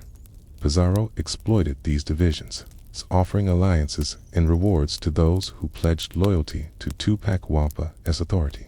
In this way, Spanish advance was as much a diplomatic maneuver as a military one. A shift in Inca strategy. Not all provinces accepted the situation quietly. In the north, Ruminahué destroyed Quito's temples and treasures to keep them from falling into Spanish hands. Quisquis began rallying troops for a campaign to retake Cuzco once the Spaniards arrived there. These efforts showed that Inca resistance was not over, but it was changing shape. Without a central command, resistance would be localized, often more reactive than coordinated. The march toward a new capital. By the time the Spaniards approached the highlands near Cuzco in late 1533, they had positioned themselves as the arbiters of imperial succession. The execution of Atahualpa was framed not as a conquest, but as the removal of a ruler who had lost divine favor. This narrative helped them win over some factions still weary from years of civil war. But, under the surface, resentment grew. Many Inca nobles accepted the Spanish presence out of necessity, not loyalty. The execution at Cajamarca had not ended the will to fight it, had only postponed the moment when that will would find a new leader, and in the mountains beyond Cuzco. That leader was already beginning to emerge. After Atahualpa's death in August 1533, Francisco Pizarro moved quickly to consolidate control. He understood that momentum mattered. If the Spaniards lingered in Cajamarca, Inca generals might rally, gather their scattered forces, and strike before he could reach the imperial heartland. The plan was straightforward. March south to Cuzco. Install a ruler who would serve as a bridge between the Spanish and the Inca nobility, and secure the empire's spiritual and political capital before any organized resistance could take shape. The choice of Capac Hualpa for this role, the Spaniards chose Capac Hualpa, a young son of Huayna Capac, who had not been deeply involved in the Civil War. His lack of political baggage made him acceptable to some Cuzco nobles, and his royal blood gave the Spanish occupation a veneer of legitimacy. Capac Hualpa was presented as a restoration of proper order after the chaos of Atahualpa's reign in the Civil War. To the Spaniards, he was a useful figurehead. Too many Inca nobles, he was at least a connection to tradition, however compromised. The road to Cuzco, the march from Cajamarca to Cuzco, was not simply a military movement. It was a procession of power. The Spaniards were accompanied by native porters, interpreters, contingents of Andean allies who saw advantage in backing the newcomers along the route. Some towns offered provisions willingly, either out of fear or in hopes of favorable treatment. Others resisted, forcing skirmishes that reminded the Spanish how fragile their hold truly was. In the highlands near Huayna, the expedition paused to regroup, tend to the horses, and gather intelligence on the political situation in Cuzco.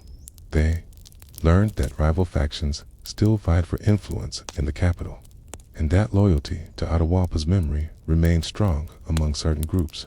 The puppet crowned when the Spaniards finally approached Cuzco in November 1533. The city was still adorned with the grandeur of the empire's golden age.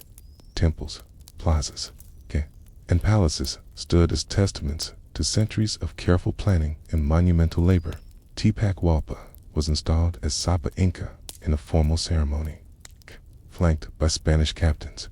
The symbolism was clear. The empire's throne was no longer independent. It sat under the shadow of a new power.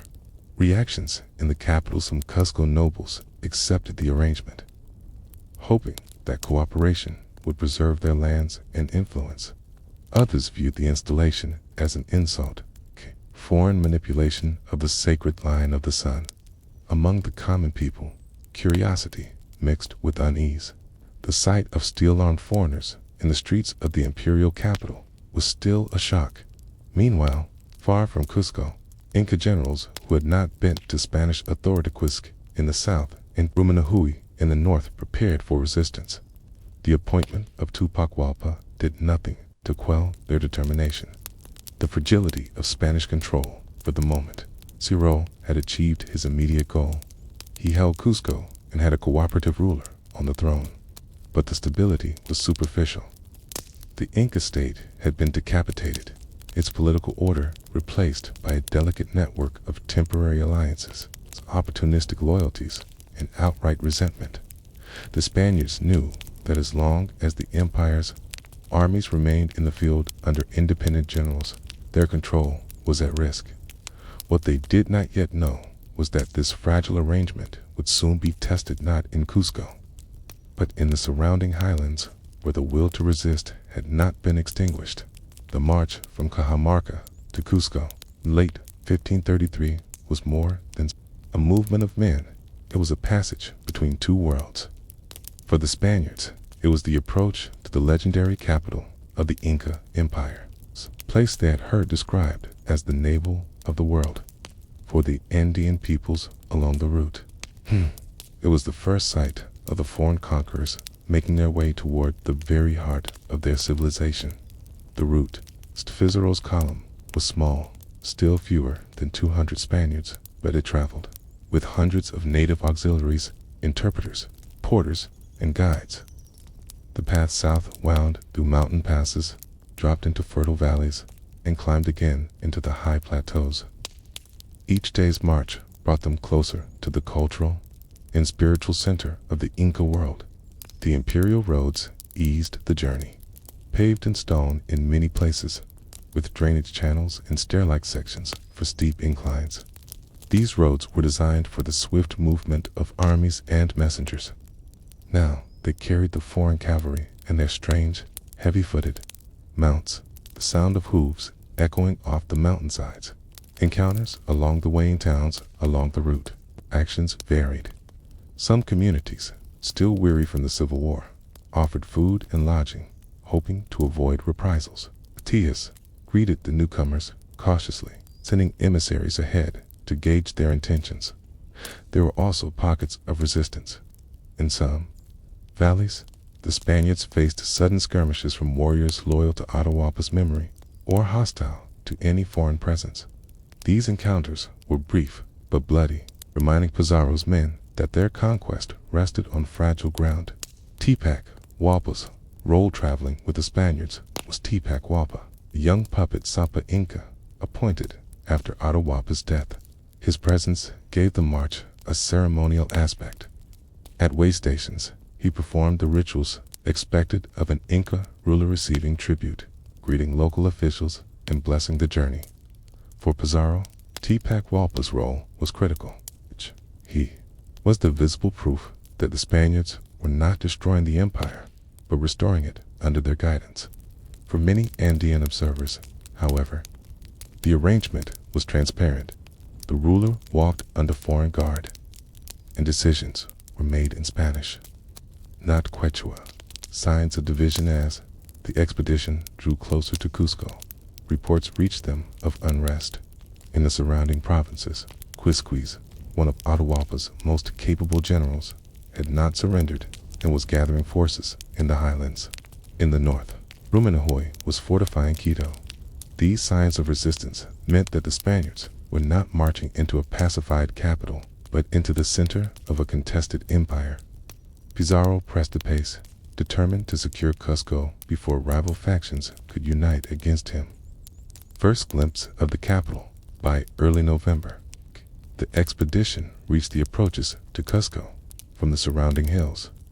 The city spread out in a pattern that chroniclers later compared to the shape of a puma, with the fortress of Sacsayhuaman as its head. Broad avenues ran through neighborhoods of finely cut stone buildings, temples plated in gold, and plazas that could hold thousands during festivals. The Spaniards saw in it the wealth and order of an empire at its peak.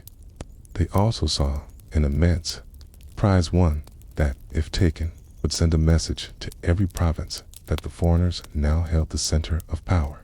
But Cuzco was not an empty stage waiting for its conquerors. It was a city of factions, resentments, and loyalties, still undecided. The next days would determine whether the Spaniards entered as welcomed allies, resented occupiers, or intruders to be driven out. Asterisk on the morning the Spaniards approached Cuzco in November 1533. The air was thin, the light sharp against the stone walls, and the streets unusually still. For centuries, Cuzco had been the spiritual and administrative center of the Inca Empire, the point from which roads radiated in all directions to the farthest provinces. Now, it waited for the arrival of foreign horsemen whose weapons glinted in the highland sun. The first steps inside Francisco Pizarro led the column through the city's outer districts, past stone buildings fitted so precisely that no mortars was needed, their surfaces smoothed by generations of artisans. The imperial road widened into a main avenue leading toward the central plaza. Atahualpa, dressed in the symbols of Inca royalty, rode in the procession, flanked by Spanish captains. His presence was meant to reassure the population that the empire still had a ruler, though his guards made clear who truly held authority. The plaza of Cuzco, the central square, was vast, able to host the largest of imperial ceremonies. Temples lined its edges, the most prominent being the Coricancha, the Temple of the Sun. Though much of its gold plating had already been stripped during the ransom for Atahualpa, its walls still shone in places, and the Spaniards took note of the wealth that remained. Crowds gathered along the plaza's edge, silent at first, then breaking into murmurs as the procession entered. Some nobles stepped forward to greet Atahualpa, performing the formalities expected for the arrival of a Sapa Inca. Others hung back, watching without committing themselves. Securing the city, the Spaniards moved quickly to establish control. Key entrances to the plaza were manned by Spanish troops, and cavalry patrols rode the surrounding streets. The most important buildings, including royal palaces and administrative halls, were acclaimed as quarters for the Spanish leaders. Pizarro met with the select Inca nobles, offering assurances that the new order would respect their lands and traditions, so long as they pledged loyalty to Atahualpa and, by extension, to the Spanish crown. This approach won over some, but others saw it as a hollow promise, recognizing that the city was now under foreign occupation, the symbol of power to the Spaniards. Controlling Cuzco was as much symbolic as strategic. Holding the imperial capital sent a message to the provinces. The old seat of the Sapa Inca was now under their authority for the Inca world. The sight of foreign horsemen in the sacred plaza was both a shock and a challenge to the established cosmic order, even as the Spaniards celebrated their entry. Word spread beyond the city walls. In the highlands, General Quizquiz was already moving south with a large army, unwilling to surrender the heart of the empire without a fight. Resistance, though delayed, was inevitable. A city on the edge that night, Cuzco was quiet. The streets were patrolled by men in armor, the plazas lit by torches. Beside their new quarters, the Spaniards planned how to secure the surrounding regions. Outside, in the dark alleys in hilltop neighborhoods, messengers slipped away to carry news to the loyalist forces in the countryside. The Spaniards had entered the navel of the world, but holding it would prove far more difficult than reaching it. Asterisk. In the weeks following the Spanish entry into Cuzco in November 1533, the rhythms of the imperial capital changed in ways subtle at first, then impossible to ignore. The city still looked much as it had for generations, its finely cut stone walls, orderly streets, and sacred plazas, intact, but the air of authority had shifted. Orders no longer flowed solely from Inca nobles or priests. They now came from a foreign commander in steel armor, backed by cavalry patrols and men with unfamiliar weapons. A divided nobility Pizarro quickly sought to stabilize his hold on the city by working through existing political structures. Atahualpa, the puppet Sapa Inca, was installed in ceremonies meant to mirror traditional coronations. Loyal nobles were rewarded with public recognition, while others were kept under close watch. That division was deliberate. Nobles who aligned themselves with the Spaniards were given assurances protection of their estates, a role in local governance, while those suspected of sympathies for Atahualpa's loyalists.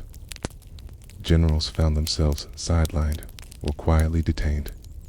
Transformation of the plaza, the central plaza, once a stage for religious festivals and imperial decrees, became the hub of Spanish administration. Horses were stabled nearby, and stores of arms were kept within quick reach.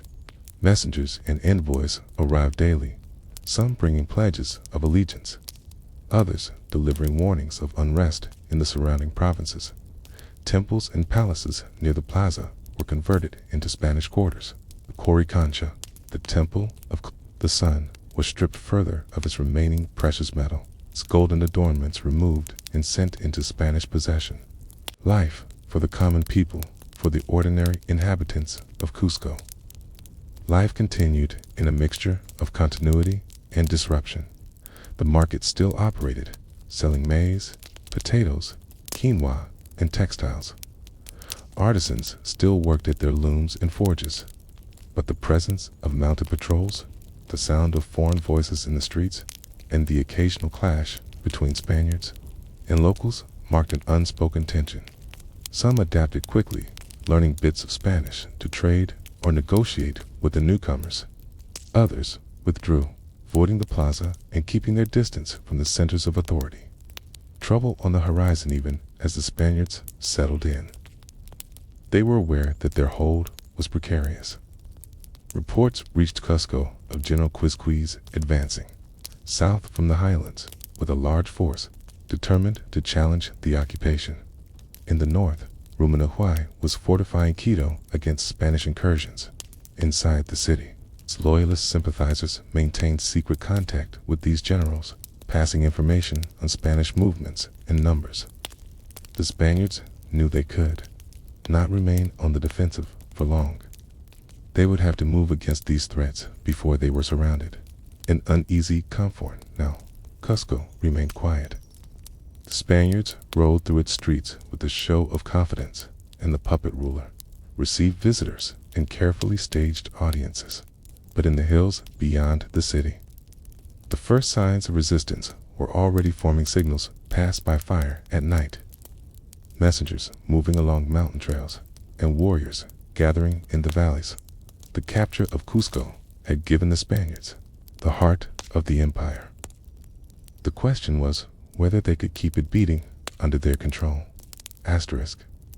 By early 1534, less than a year after Atahualpa's execution, the Spaniards faced a problem they could not ignore. Their chosen puppet ruler, Tupac Walpa, was dead. He had fallen ill, possibly from disease introduced by the Europeans, possibly from poisoning by Inca factions who rejected his authority. His death left a dangerous vacuum, without a figure from the royal line to legitimize their rule. Pizarro and his captains risked losing the cooperation of Inca nobles who still held sway over the provinces. The Spaniards could take Cuzco by force, but holding it required a ruler who could stand in both worlds, acceptable to the Andean elite and dependent on Spanish protection. The selection of Manco Inca, their choice, fell on Manco Inca Yupanqui, a younger brother of the late Huascar and one of Huayna Capac's many sons. Manco had not been a central figure in the civil war between Huascar and Atahualpa, which gave him a certain neutrality in the eyes of some nobles. He had been in Cuzco during the Spanish arrival and had shown willingness to speak with the newcomers. 4. The Spaniards' Manco's appeal lay in his youth, relative inexperience in military affairs, and the belief that he could be shaped into a cooperative ruler.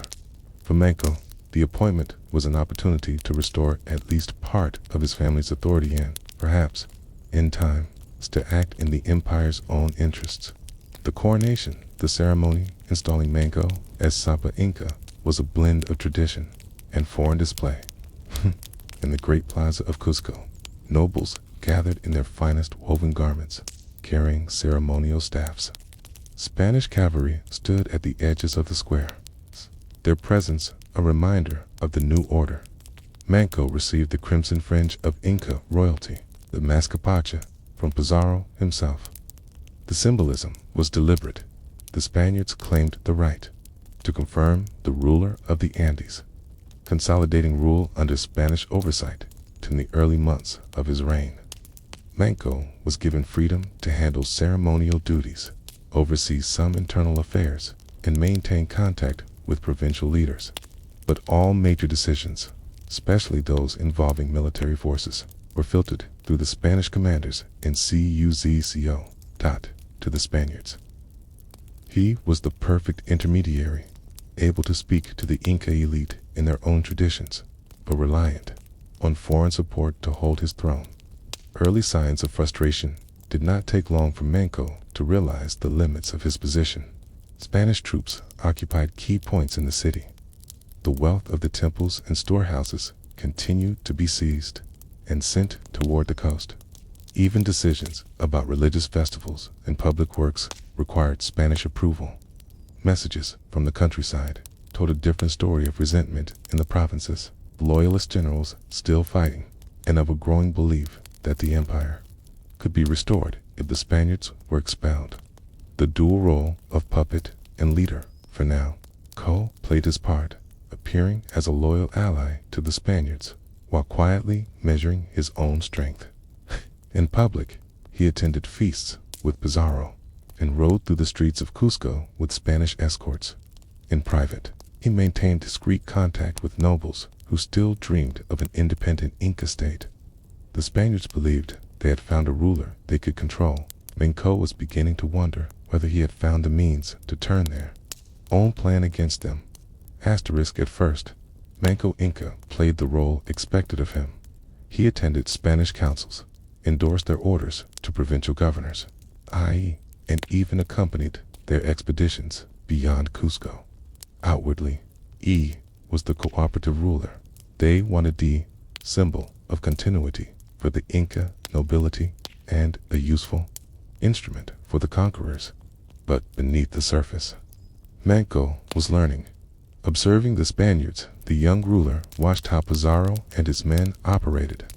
He noted the importance they placed on horses, their reliance on steel weapons, and the way their small numbers forced them to use native auxiliaries in every campaign. He listened to their quarrels over loot and authority, realizing that their unity was far from perfect.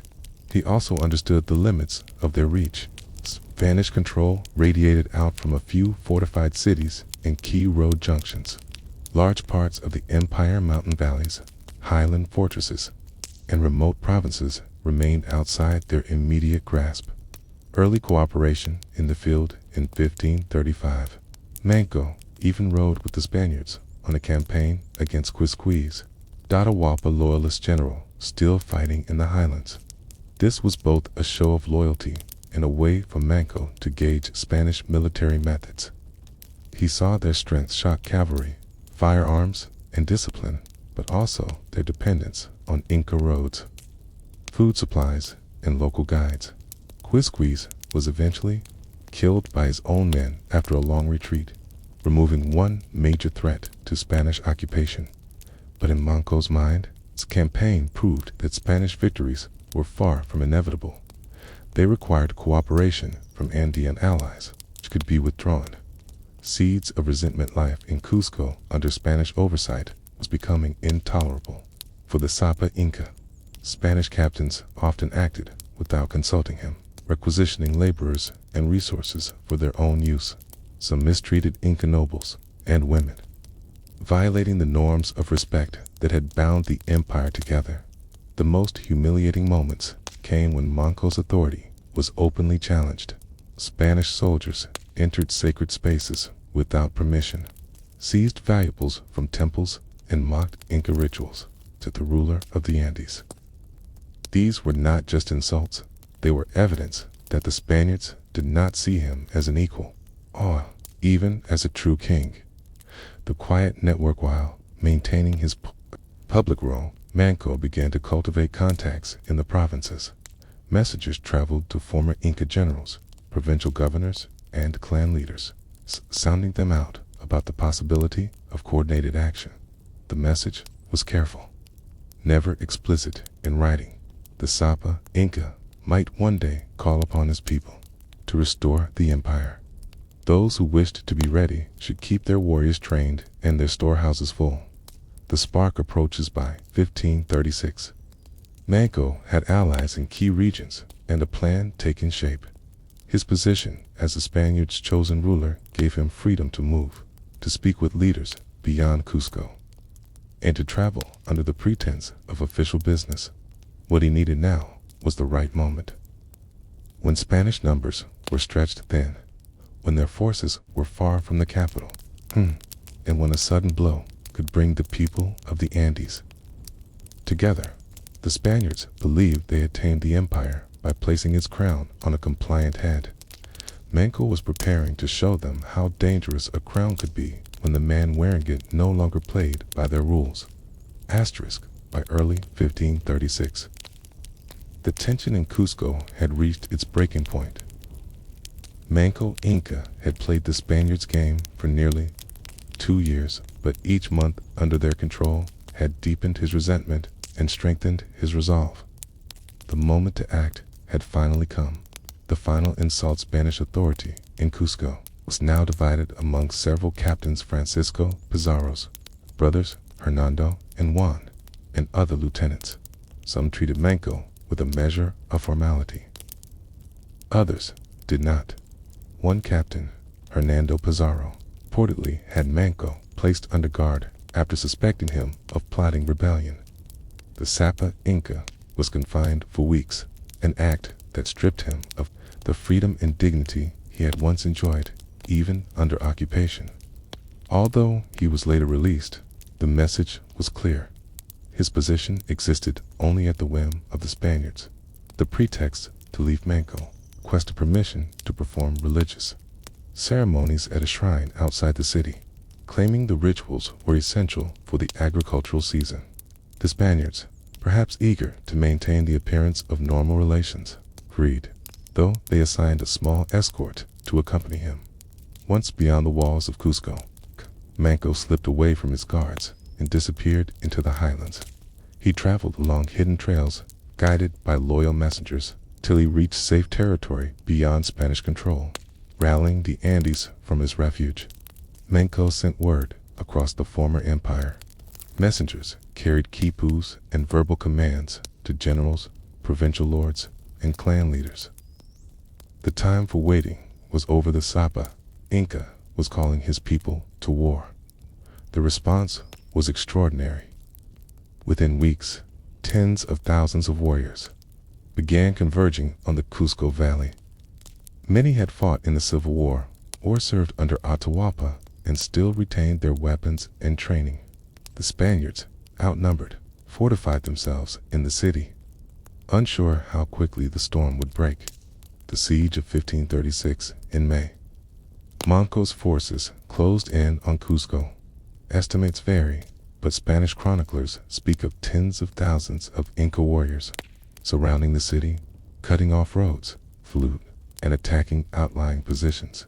From the fortress of Sacsayhuaman, which loomed above the city like a stone crown, Inca slingers and spearmen rained down attacks on Spanish positions. The siege lasted for months, with the Spaniards making repeated, desperate sorties to keep supply lines open and reclaim lost ground. The Inca used the terrain to their advantage, blocking mountain passes, ambushing supply caravans, and setting fires to drive the Spaniards from fortified positions. Spanish horses were of limited use in the steep, narrow streets of Cuzco, and the defenders relied heavily on their few firearms and the protection of stone buildings. The turning of the tide, despite early successes. The Inca siege eventually faltered. Coordinating such a massive force without modern communication was difficult. And the Spaniards received reinforcements from allies and outlying settlements. In a crucial battle, the fortress of Sacsayhuaman was retaken by Spanish forces, depriving Manco's army of its high ground advantage.